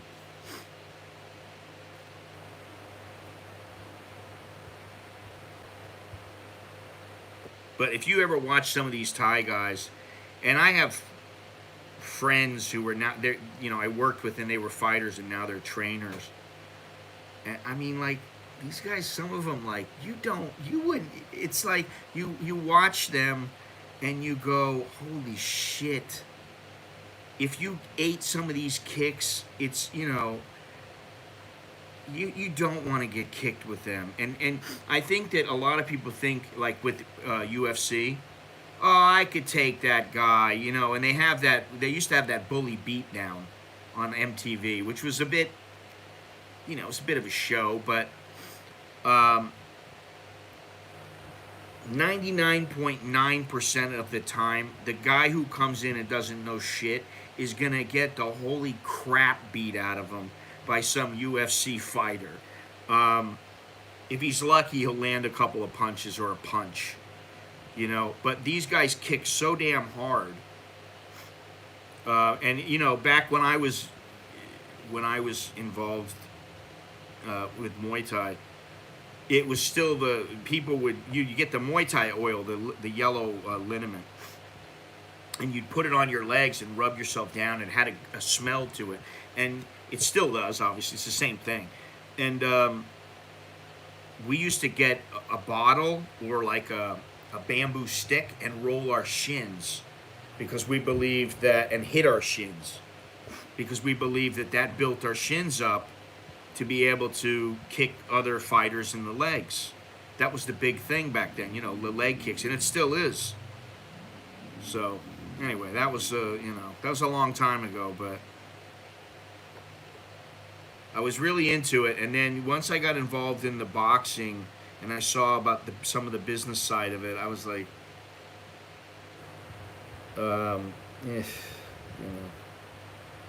I see that Andrew Tate was permanently banned from Twitter after using profanity in a video calling out Jake Paul to face him instead of Tommy Fury. Andrew Tate's new Twitter account popularity led to its verification 2 weeks. However, he was banned again, this time in Twitter and Instagram, after being featured on Bugatti's social media, which led to public outcry, resulting in complete formation of Andrew Tate social media. Oh, he does MGTOW stuff? Oh, well, that's cool. That's kind of different. Yeah, he's ISKA champion, which, you know, ISKA has been around for a long time. It used to be like PKA, and I can't remember what was the hell was that guy's uh, what was that guy's Bob? No, not Bob. Bill Superfoot Wallace. I think he was the PKA. Let me see. He's old as hell now.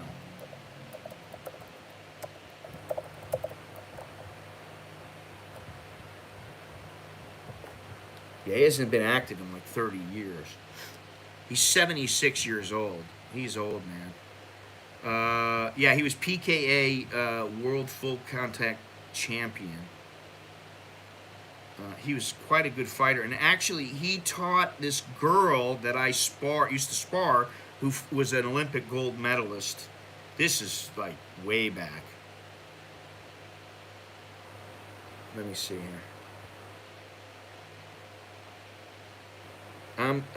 What is this? I'm amazing how I can speak right to your hearts. I think you've been hitting the pub, Alan. Try as I may. Andrew Tate has become very popular for his lifestyle and brand, got wealthy from cam girls. Owns casinos in Romania. Very bright guy and extremely entertaining on YouTube podcasts. I'll have to check him out. I didn't know. You know what? I never even heard of the guy. And I was thinking of the Tates, and I was thinking Andrew Maynard used to be a professional boxer. He was very, very good at one point, and then he basically went to shit. And Frank Tate was, and there was a Thomas Tate. I think they were brothers. But Frank Tate was, I think he was let me see, I think he was a gold medalist in the Olympics for boxing. Yeah, he won gold at the Los Angeles Olympics. Let's see here.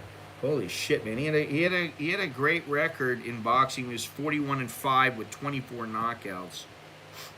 He was let's see here. He lost to Virgil Hill. He lost to Virgil Hill twice for the WBA light heavyweight championship. But I thought, yeah, he did win the IBF middleweight title. Yeah, that he was a champion. He was a world champion for, IBF champion for a while. But he stopped fighting in 1998. That was Frank Tate. So I didn't know who the hell you were talking about. But now I'm looking at the guy, and he's an American, eh? Emory Andrew Tate III. He's 35. And so he's retired already. He was 85-9 with 69 knockouts, which is, so he can bang. All right, I'm looking at it here. YouTube information, Tate Confidential, Tate Speech. Interesting. I appreciate this information. Let me see if he beat anybody that I recognize here. I saw something about Mark Hunt. Mark Hunt, the K1 and UFC fighter, and it said something about fighting for his life, and I just saved it to my watch later. Okay, so this guy was in Big Brother. His father was an international master of chess. If you learn how to play chess, even at a basic level, it does teach you how to think ahead. I do think there's some validity to that. He's known for his, they are well known for their car collection with expensive vehicles such as, him and his brother, the Lamborghini Huracan, Ferrari 812 Superfast, McLaren 720S, McLaren 765 LT, and Bugatti Chiron. It was later revealed Tate had been removed due to a video obtained by the son showing him hitting a woman with what appeared to be a belt. Tate said the actions were consensual. The belt was actually made of felt, and that the son had edited the video significantly to make him look bad. In a I'm sure that can happen. In a Facebook video, he claimed the real reason he was removed was the program's producers were worried about his master plan, which was denied by Channel 5. Anyway, all right, well, that's interesting. I'll have to check him out. All right, where are we at here? We're at an hour and 35 minutes. He's a retired world champion kickboxer and multi-millionaire. I grew up broke, and now I am a multi-millionaire. Hey, there you go. He wants to teach me. Okay, I'll learn. I like this. Teachers are essential. Get connected, get money, get women, get fit. I think being semi-fit, at least somewhat fit, is important to getting women. For sure. I mean, you know, you got to be able to clean up well.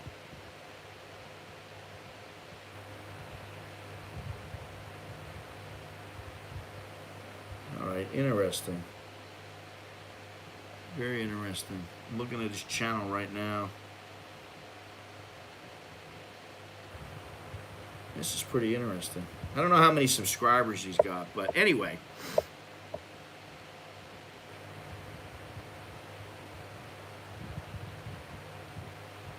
I think our stream has just about run its course. I've had 2 shots of tequila. And I'm still here. No problems. I could use a nice breakfast. I need some food in my stomach. But this is always a good subject. Women is always a good subject.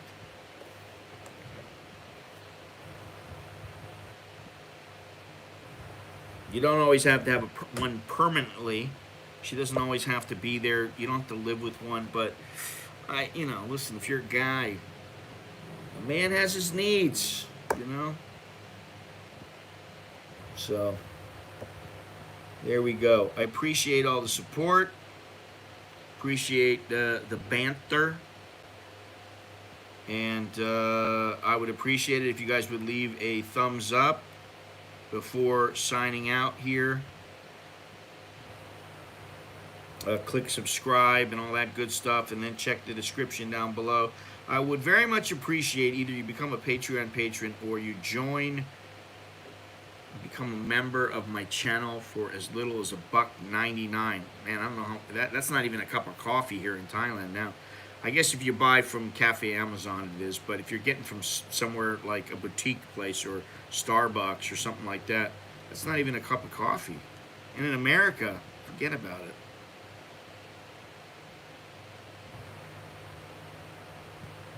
Is there anything going on here in Thailand right now? Aside from, let me see here.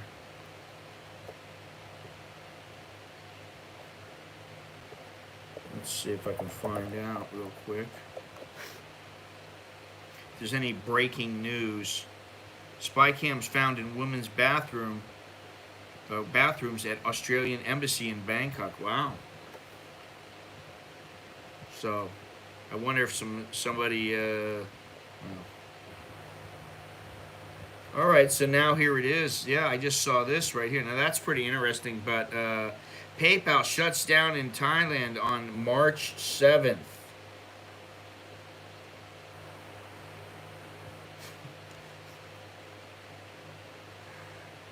Oh, Alan.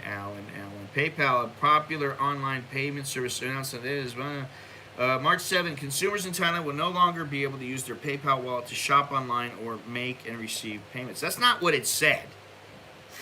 It said that you can make your, you can buy things as long as you have a credit card attached to your account.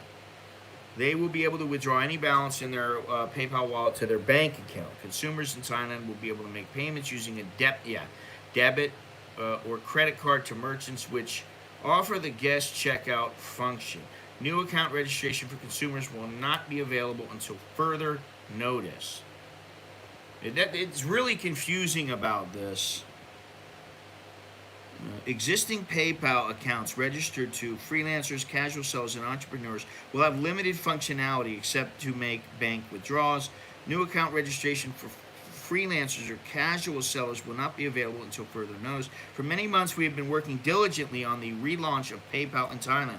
As a locally licensed payment provider, we have been gradually updating our products and processes to ensure we comply with all applicable Thai laws. We had hoped to start welcoming more Thai customers in the next phase of our relaunch this March. Regrettably, we need more time to reach this next phase and extend our services further in Thailand. The company said it was working closely with relevant authorities in Thailand to accelerate its relaunch and minimize disruption to customers.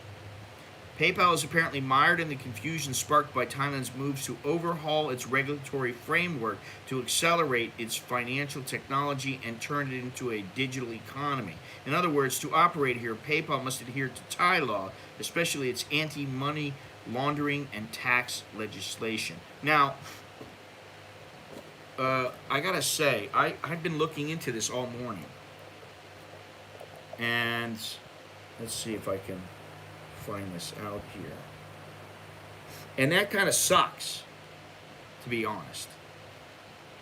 Because I went in and registered my, as I said earlier, my business account, my personal account. My wife did her personal account, and yeah, I don't need that. I need this one. Let's see here. And when a couple of weeks ago, I logged in, and it said you need to verify this information in order to continue.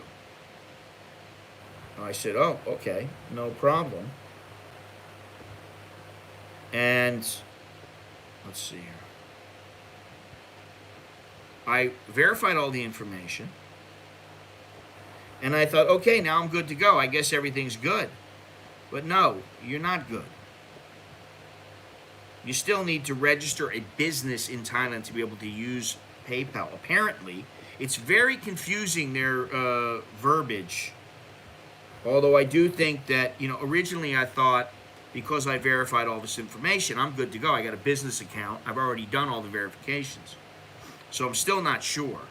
And you have until February 18th to update this stuff. And as of March 7th, things will change, but you can only give them the information until, I guess, February 18th. So that's pretty interesting. I'm trying to find the link, though. Yeah, let's see here. How to get started. Learn more. It's a little difficult the way they're doing things here. Shit. Okay. Kickstart your... I don't know what happened here.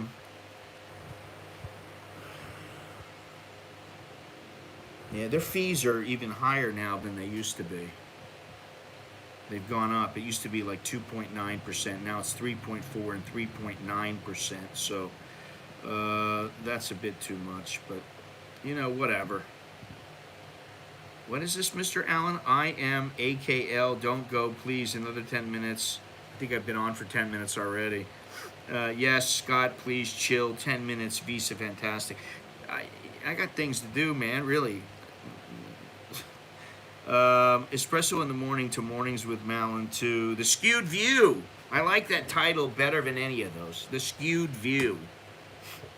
I don't know. You let me know what you think. I like Chowderhead for the boat. Who knows when I'll get that, but, eventually. All good things come to those who wait. Patience is a virtue. So, thank you, John. Thank you, Alan. But I don't know where this link is here for the PayPal. Let me see if I can bring that. I really would like to give you guys the link because I think it's important if you are somebody in Thailand or you want to use PayPal in Thailand. I think it's pretty important. Here we go. Learn more right here. This should be it. Yeah, this is the link right here. This will tell you everything you need to know, and it doesn't sound too promising for most people.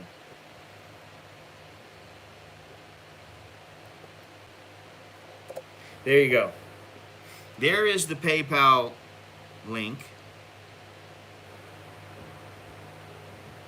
And if you are in Thailand or you have a Thai PayPal account,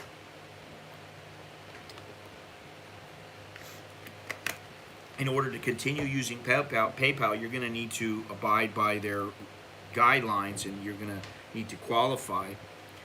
And I'm still waiting to see. Really, I'm going to look at February 18th and see what happens, and then I'm going to look at March 7th and see what happens. But I'm not counting on being able to use PayPal in the future, and that's okay. There are other ways now, and I've said it many times, there's almost too many ways to be able to transfer money, to get paid. It's really gotten out of hand. I mean, you think about all the different cryptocurrencies, and then you got PayPal, you got the Cash App, you got Stripe, you got, what's that other one, Square, you got Apple Money, you've got, what are these right here? What is this? Thank you from Mr. Frank. Thank you. Appreciate that, Frank. I really appreciate that. Now, what I'd really appreciate is PayPal and Thailand getting their act together and not being so difficult about this PayPal thing, because a lot of people do still use PayPal. Not as many as in the past. But, there's a lot of different ways to... I'm looking at the ones that I have, and I don't use some of the ones that are available, like Venmo. I don't use that one. There's PayPal, there's Cash App, there's Buy Me a Coffee, there's Patreon, there's the YouTube, there's a Super Chat, that's another way. There's Wise, which is an excellent service, TransferWise. I've never transferred person to person on Wise. If you're somebody in the United States dealing with somebody else in the United States, there's Zelle, which is a bank-to-bank transfer that's damn near immediate. There's also the cryptocurrency, as I said, and there's also Google Pay. I don't know how that works person to person, or if it does work that way. And I believe Amazon has a payment method as well. So there's so many methods, and I really wish they would just lump them all together and just go, okay, pay through this one Pay Now button, boom, and it takes any kind of payment that you have, and it lumps them all together, and you're allowed to do that. So I wish that would be the case, but it doesn't seem that it is, or it's not going to happen in the near future. Kind of like, the octopus card in Hong Kong. I really like that a lot. I wish they would do something like that in Thailand, but, we'll see. Maybe it'll happen. In talking with Andy, he was kind of surprised at how the monorail looked, because they really have done a good job getting it done. And in some places it would take 10, 12 years to get something like this done. Here it's taken 3, 4 years, and it's going to do a lot for the area. I keep talking about it, but as long as I'm here, it's a good thing for me for the most part.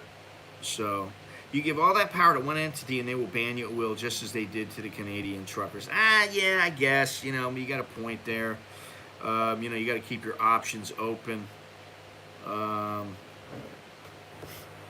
trying not to follow all this stuff, but, eventually I get sucked in. And, Mr. Allen, good to have you in the chat. Good to know your lady is laying there in the bed with you. Say hello to her for me. Take care of yourself. And I guess that's about it.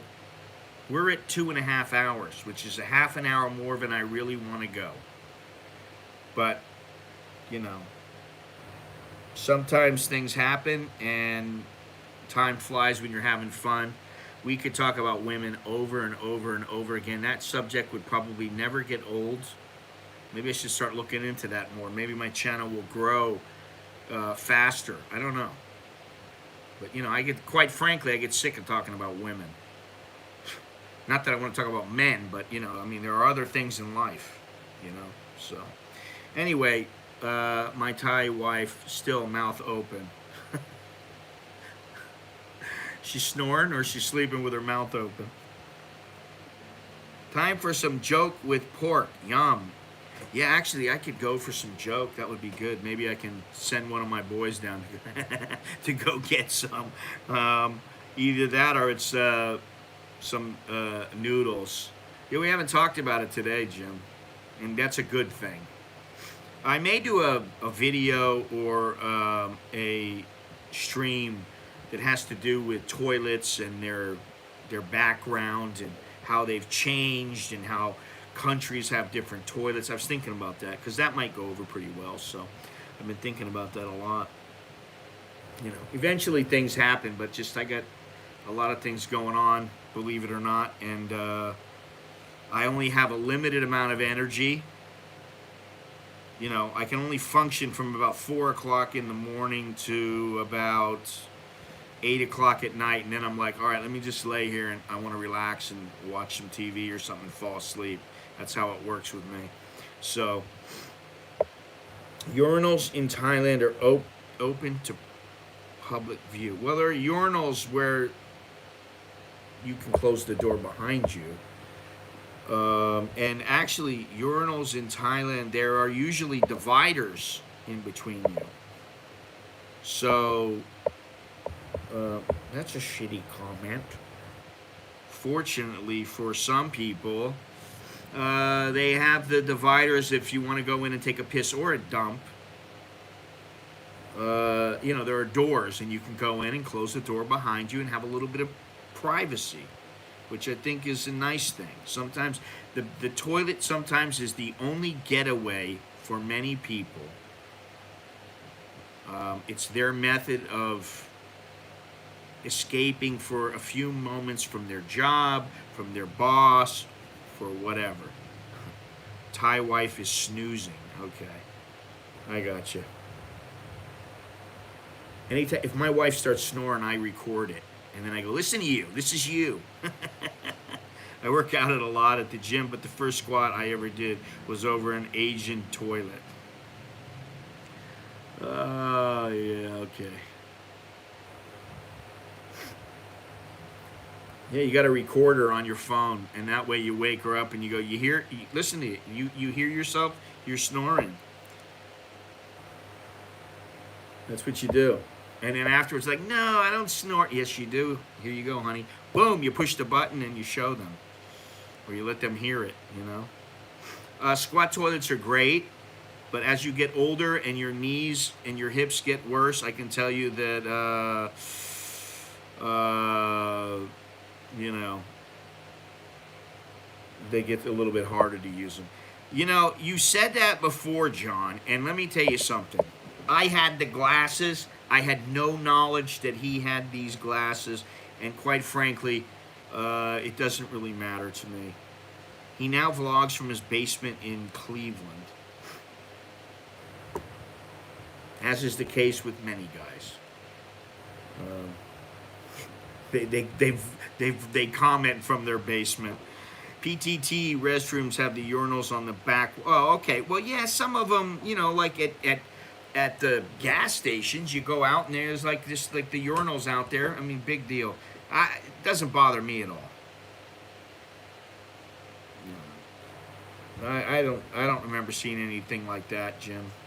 I do know that when you go into some of the pump stations here, that if you go into the or the rest stations, you go and there's just a row of toilets, or there's just one big urinal, one long urinal, and you piss in the urinal. But like, how important is that? Is that really important?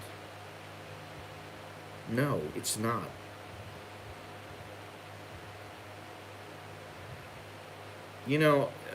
I mean, I would shit on the floor if I had to.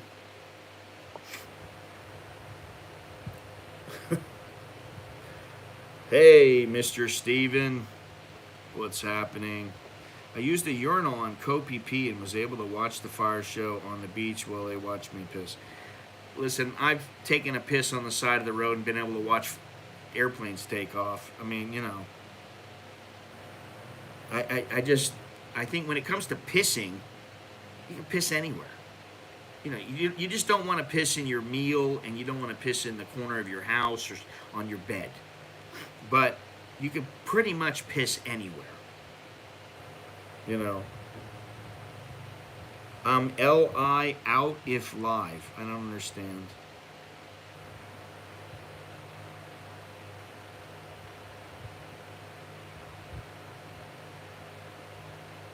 Now, taking a dump's a different story. I like to make sure that I take a dump at my home at all times. And if for some reason I have to use a public restroom, I damn sure want to make sure it's a clean one. I just don't want to get set up to where, you know. Well, we were talking about gals. I was getting ready to leave, and then a couple people were like, "Oh, we got things to talk about. We haven't talked about the poop and the piss yet." You know, we were talking about women, and I do think that from the time that I left about 30 years ago to now, women of the West have changed. Their mentality has changed.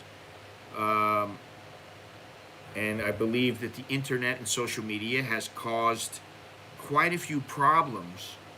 You know, think about it. If you got some girl and she's, you know, you meet her, you go out with her for a little while, and, you know, you're looking at her Facebook, and she doesn't update her Facebook like after a month or two of you being together and put like, you know, involved with so and so, or she doesn't put a picture up of you. It's kind of like, hey, I'm not on your social media. Why is that? Oh, no reason. Maybe there is a reason, maybe there isn't. So now there's all kinds of different reasons why women are different. And I think that social media is not really a good thing.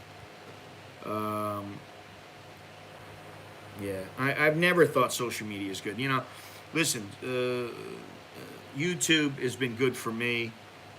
Facebook, in one regard, has been good in that it helps bring people to the YouTube channel.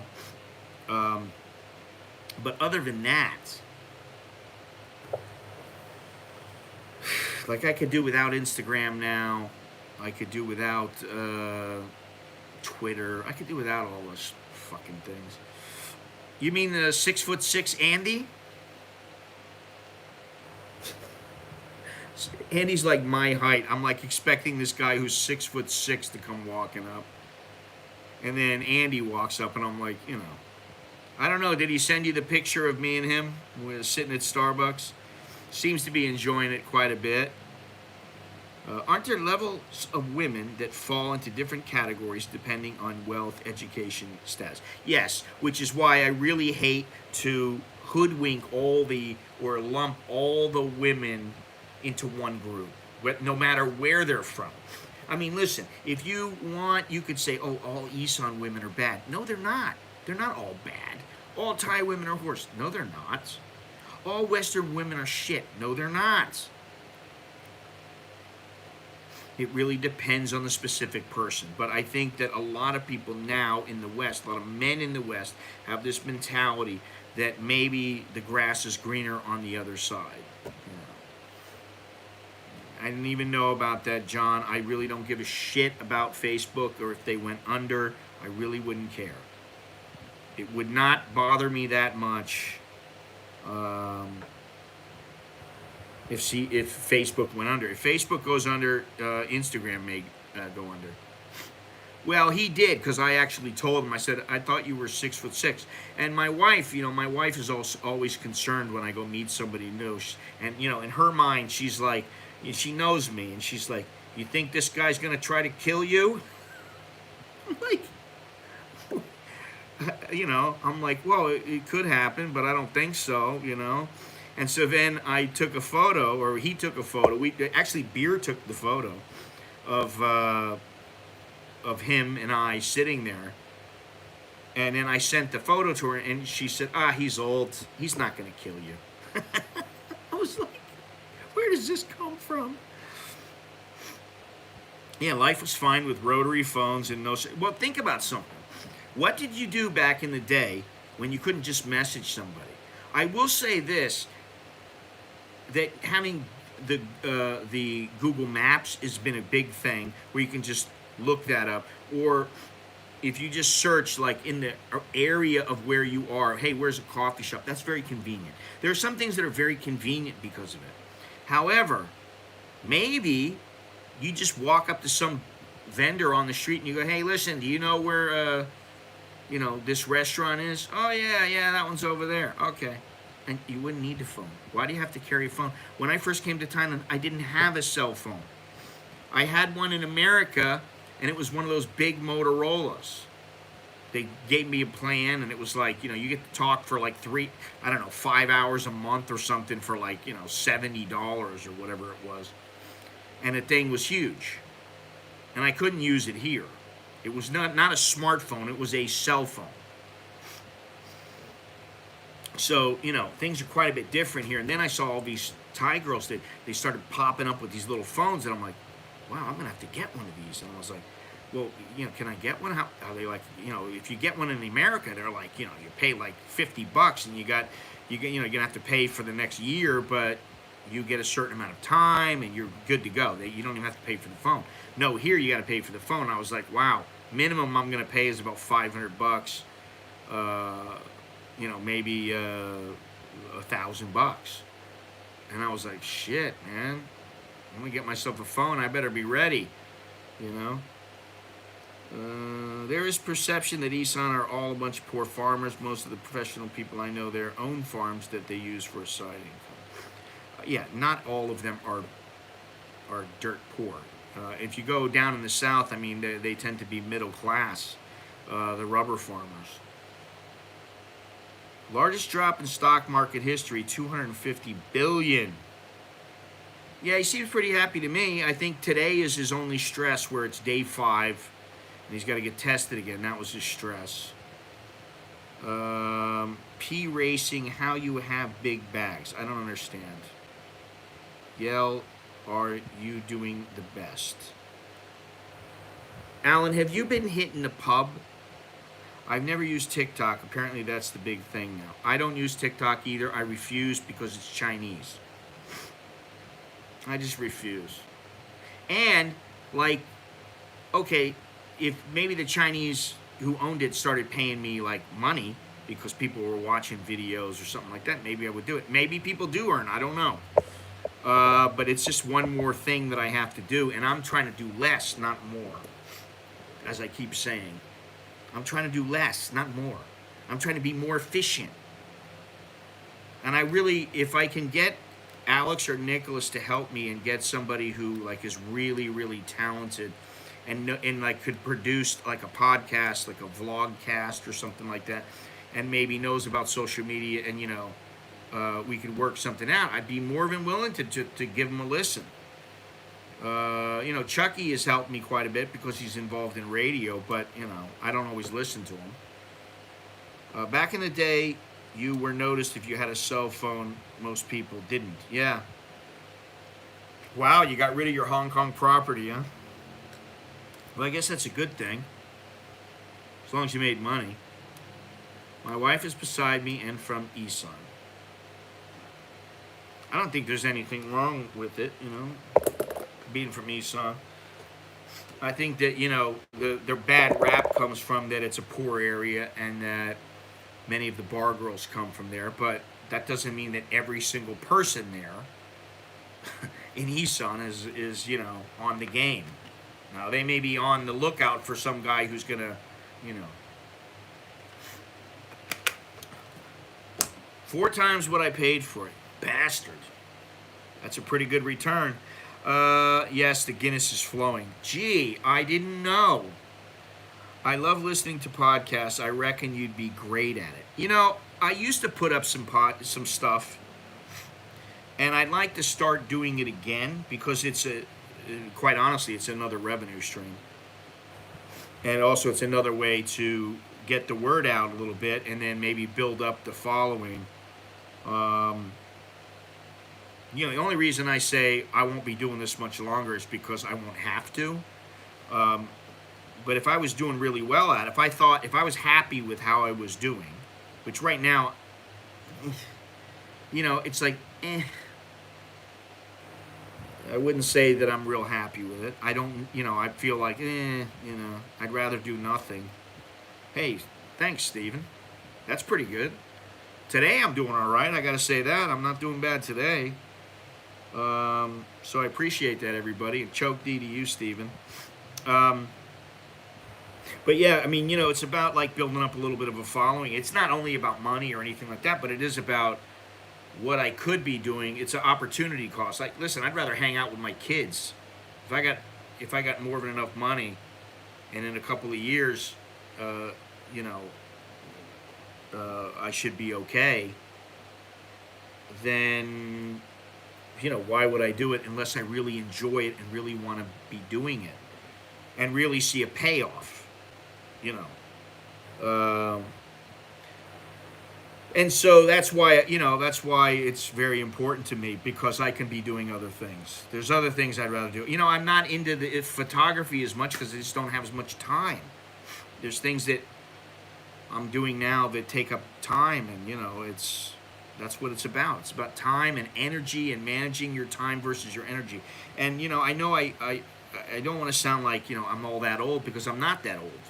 I'm not 80 years old. I'm not 90 years old. But there are days when I wake up and I'm just like, man, I'm gonna be lucky to be able to even walk around. My wife will go, "Are we going for the walk today?" Because almost every day it's like, yes, I'm going. And some days I'll wake up and I'll go, you know what? It's not gonna happen today.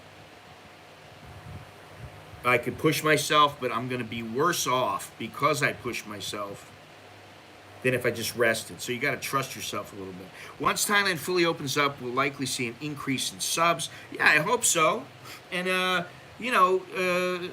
this is a bit of a downer, man. I mean, I'll be honest. Yeah, time is one thing you can never get back, and it is it's life's greatest commodity. When you know that there's this invisible kind of and I've been saying shield. I didn't say anything about your wife being not okay. I don't know where you got that, man. I never said that.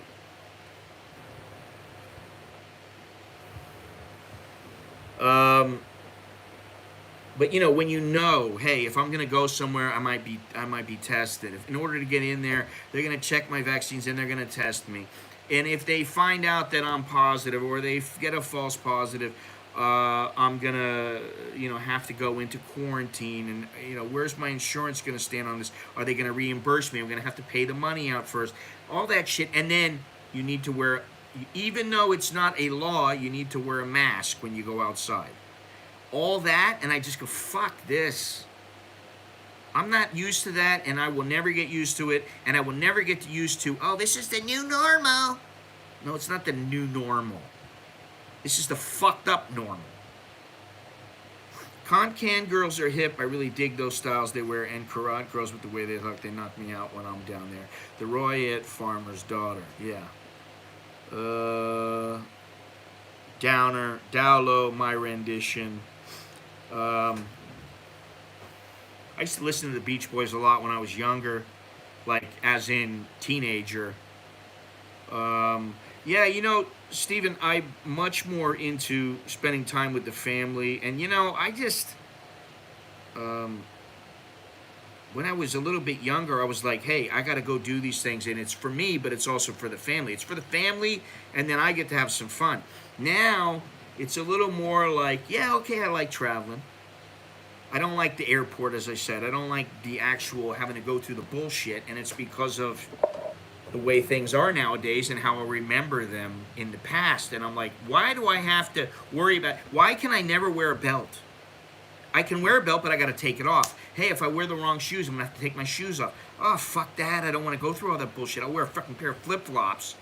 I can't, I'm not going to dress in a suit like I used to when I go through and fly. I'm not going to do that, or a sports jacket. I'm not going to do it because I don't want to have to take off my belt. It's bad enough I got to take out my laptop. And then, oh, sir, let me stick something up your nose. And if you're, one of the unlucky ones in China, sir, bend over so I can ream you in the ass gently and lovingly, so I can find out if you have this virus, No problem. My wife now wanting to start planning going to Thailand. First time in 2 years that she's keen to go. Oh, well, there's nothing wrong with planning it out. I think planning is half the fun. I have to fly this week, and I am really not wanting to do it. Yeah. I'm just not. I mean, like, listen, the last trip was my wife and I went to Chiang Mai, and I've been thinking about going to Nakhon Nayok, which is only a couple hours away. But it would really need me to be there 2, 3 days, and I still don't have a.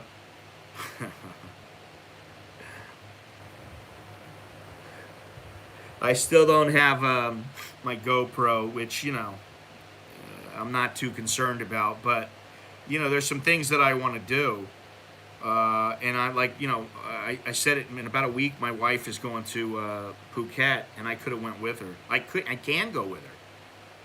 But first, I don't want to spend the money. Second, I don't want to worry about being pushed when I'm there to test or whatever it might be. I just don't want to deal with it. It's not even that the Thais are bad about it. They're really great, man. The Thais are fantastic. When it comes to, your mask and your test, they're very polite and very tolerant and understanding. About as good as you're going to get anywhere in the world. So, that's awesome.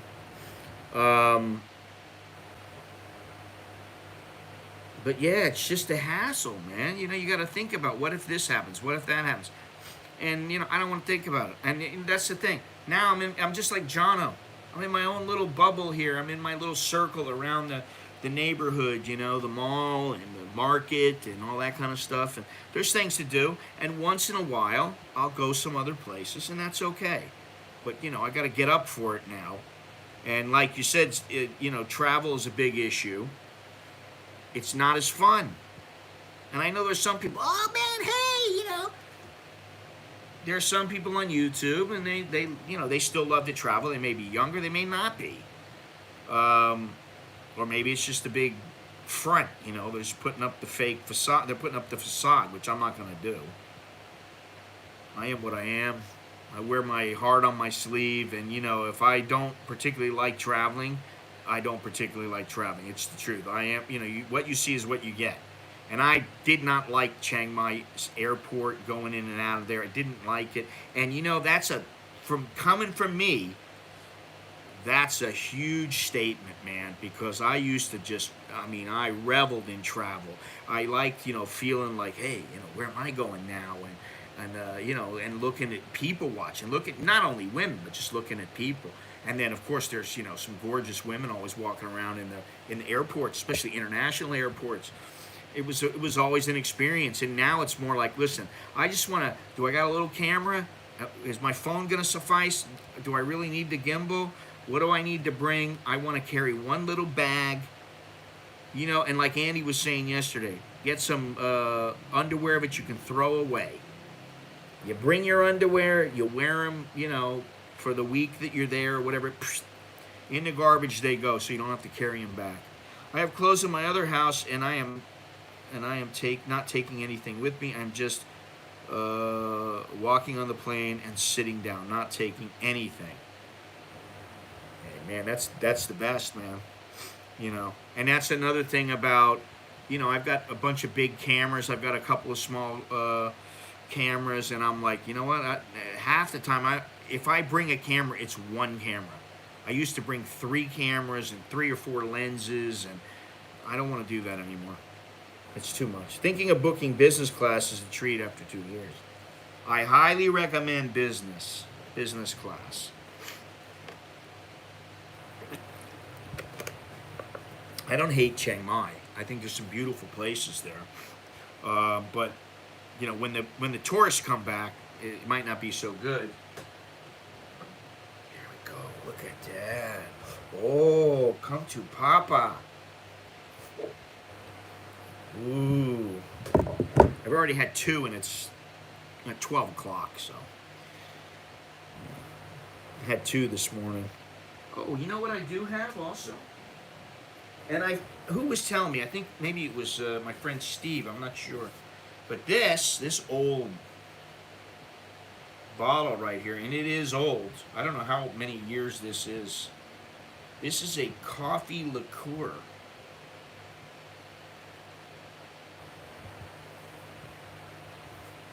Coffee liqueur, Patron. Smells like coffee. I'm fine after 2 shots, but a third one would probably be enough to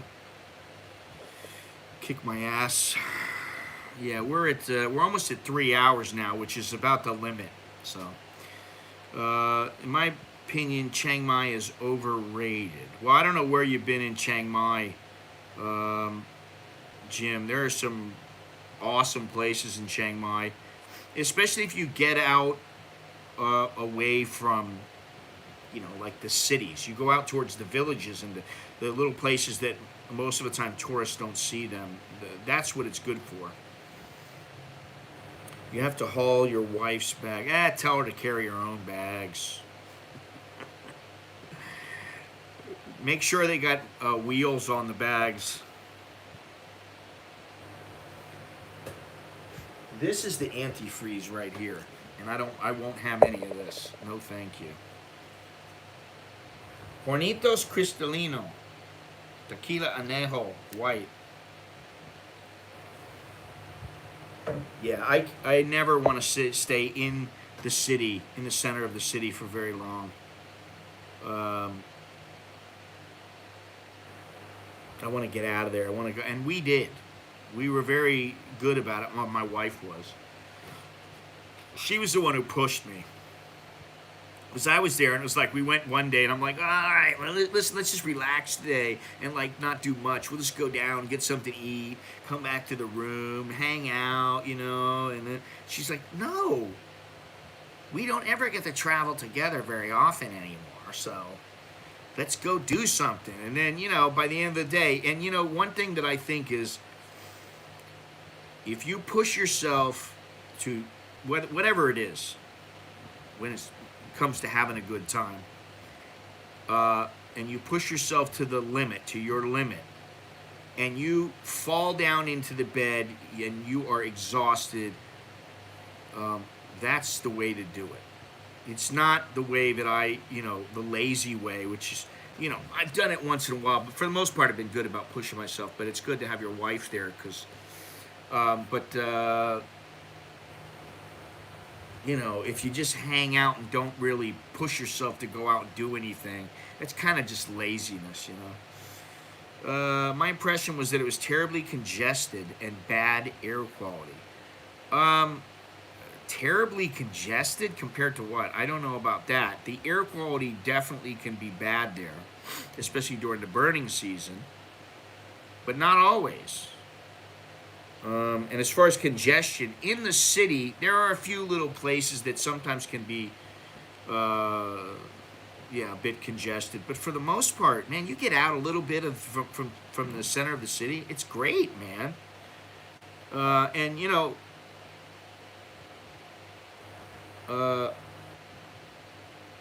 again, it depends on where you go with regards to the burning season and the air quality and all that kind of stuff.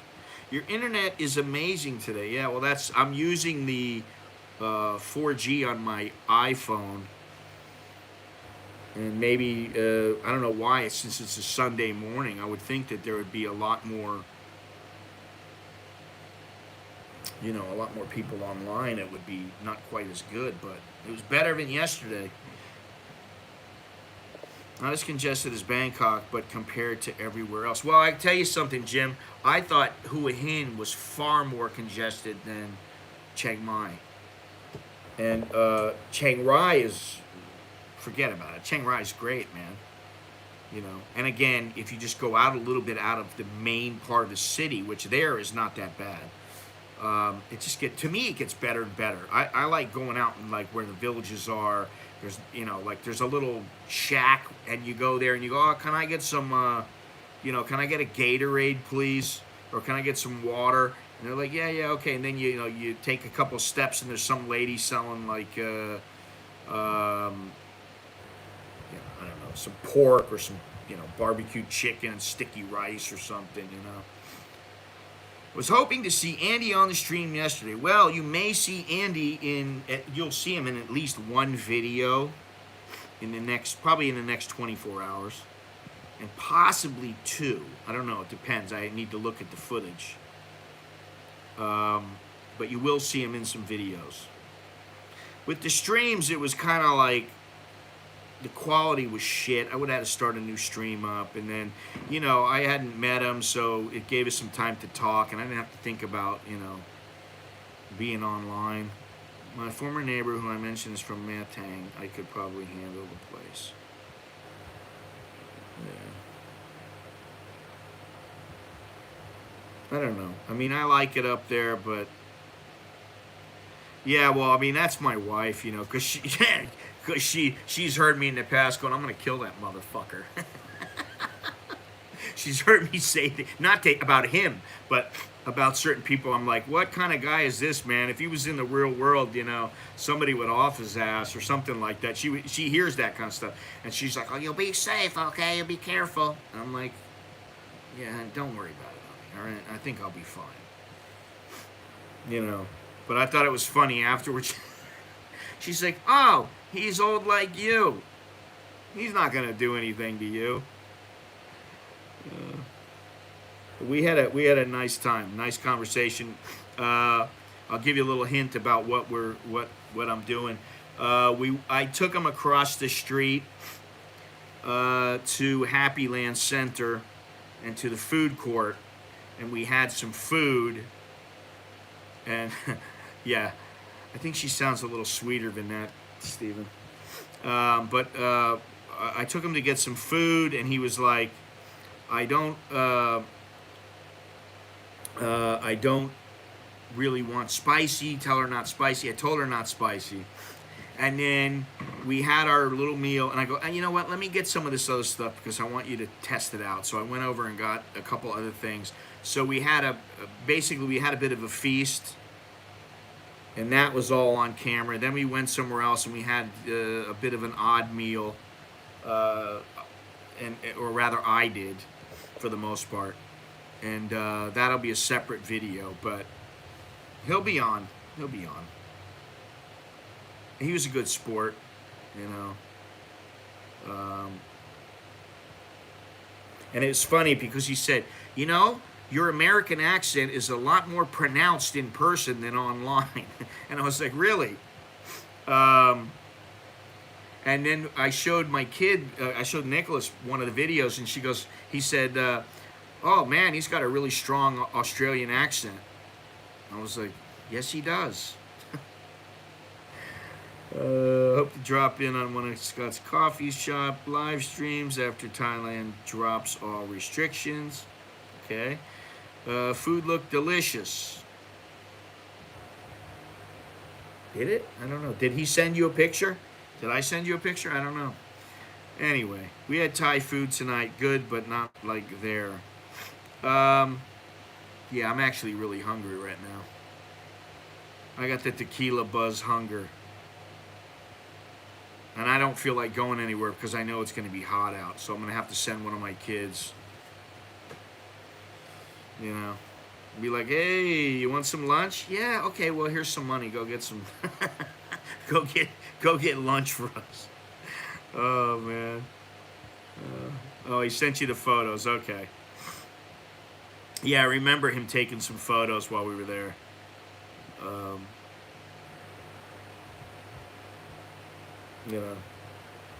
Good stuff. Anyway, we're at 3 hours now. I got two choices.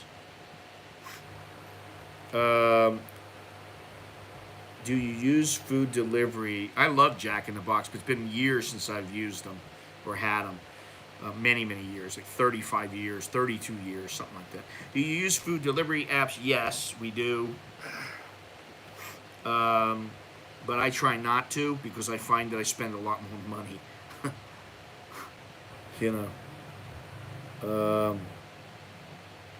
And once in a while, what I'll do is I'll order groceries from there. I used to do it a lot. Yeah, I'm going to do one of two things, Steve. I understand. Get some lunch. I got to tap out. So there's two things I can do. I can tap out right now. One of two things. Number one, I can tap out. I can say, adios. The stream has run its course. Choke D. Or, well, there you go. Joe Ford, how you doing? There's my friend. Tequila is my friend. I don't really feel like having another shot. I could have a little bit of coffee,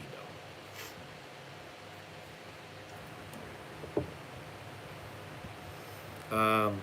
I could hang out for another half an hour, but, you know, then I might be tempted to taste that coffee tequila, which I haven't had in years. What's number 3? Do I want to know?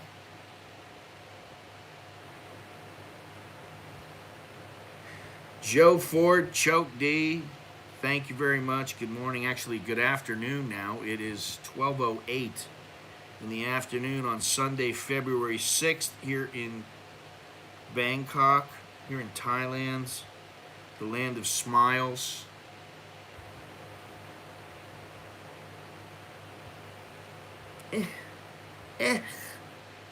I'm looking forward to seeing the Jackass Forever movie. It looks pretty funny.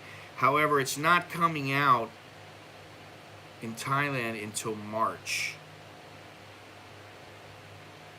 Tampa, 12:08 a.m. Yeah, I know. 12 hours difference now. 4:09 here in Oz. I think you may like the video, Dowlow. Especially the one, although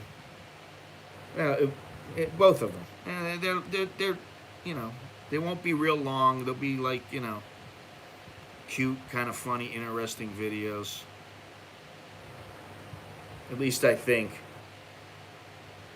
I got too many videos to edit, not enough time, and my desire is not high enough to do all of them like in 1 day or 2 days. It's just, you know, I got to take my time. You know, I really don't want to have another one, but I do want to. I haven't had this in a long time.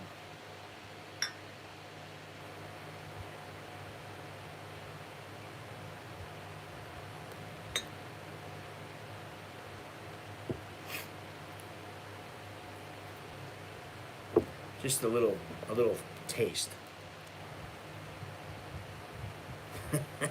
I don't know if you're going to learn anything, but you might get some opinions about women, especially from Patty or Bob. He's always got some great opinions on them.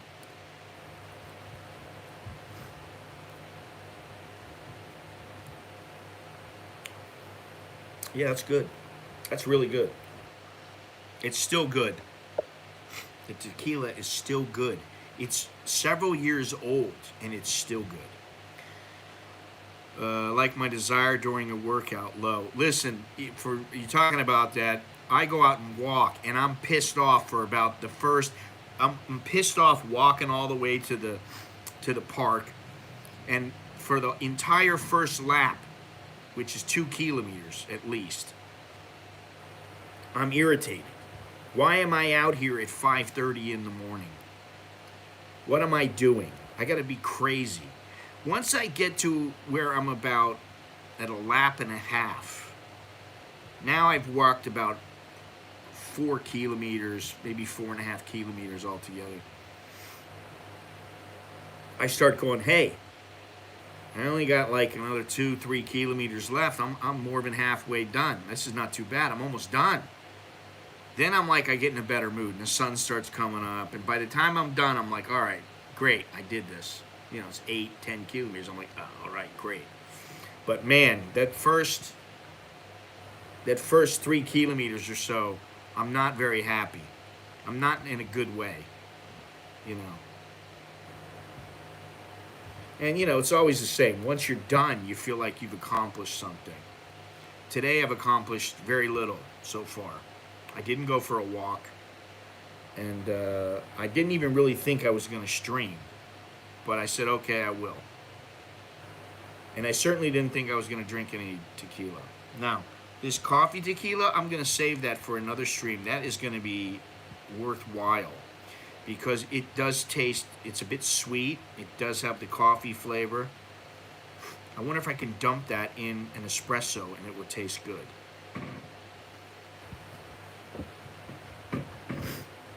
That's the next, that'll be on the next, well, maybe the next stream. I don't know. The next stream might, I don't think it's going to be tomorrow, but maybe Tuesday, maybe Wednesday. I don't know. I never know. When I wake up, I go, yeah, you know, maybe today I should stream. Or I read the news and I go, oh, wow, this is pretty important. People need to know this, you know. But so far, it looks like everything's pretty much the same in Thailand. No major changes. Just when you go into the bathrooms at the Australian Embassy in Bangkok, make sure there's no, especially the women's bathrooms, that there's no spy cams in there because they've already found that to be the case. So I don't know why they would do that other than, you know, to get a cheap thrill, but whatever. Anyway, guys, where am I at here? Let me see. Where am I? Coffee tequila is an espresso. Gotta try it. Well, I just had a sip of it, and I'm not gonna have any more. You know, it was supposed to be 2 shots, $100, and I think I hit that. I'm not doing a third shot because the third shot will be the one that puts me over the edge, and I'll be done for the day. So I need to get some food in my stomach, which I'm going to do. Steven, thank you very much. You have a great day as well. Great evening. Good night. Oh, God. No. No more.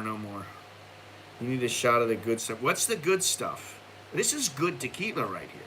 I don't need more of this. I got some Patron, Roca Patron in there. That's good stuff, too. This is sweet stuff. All right. Just because I don't want to feel guilty about taking some.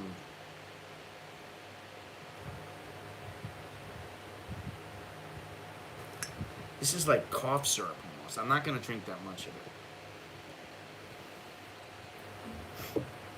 And then I'll say, choke the little jerk in mine.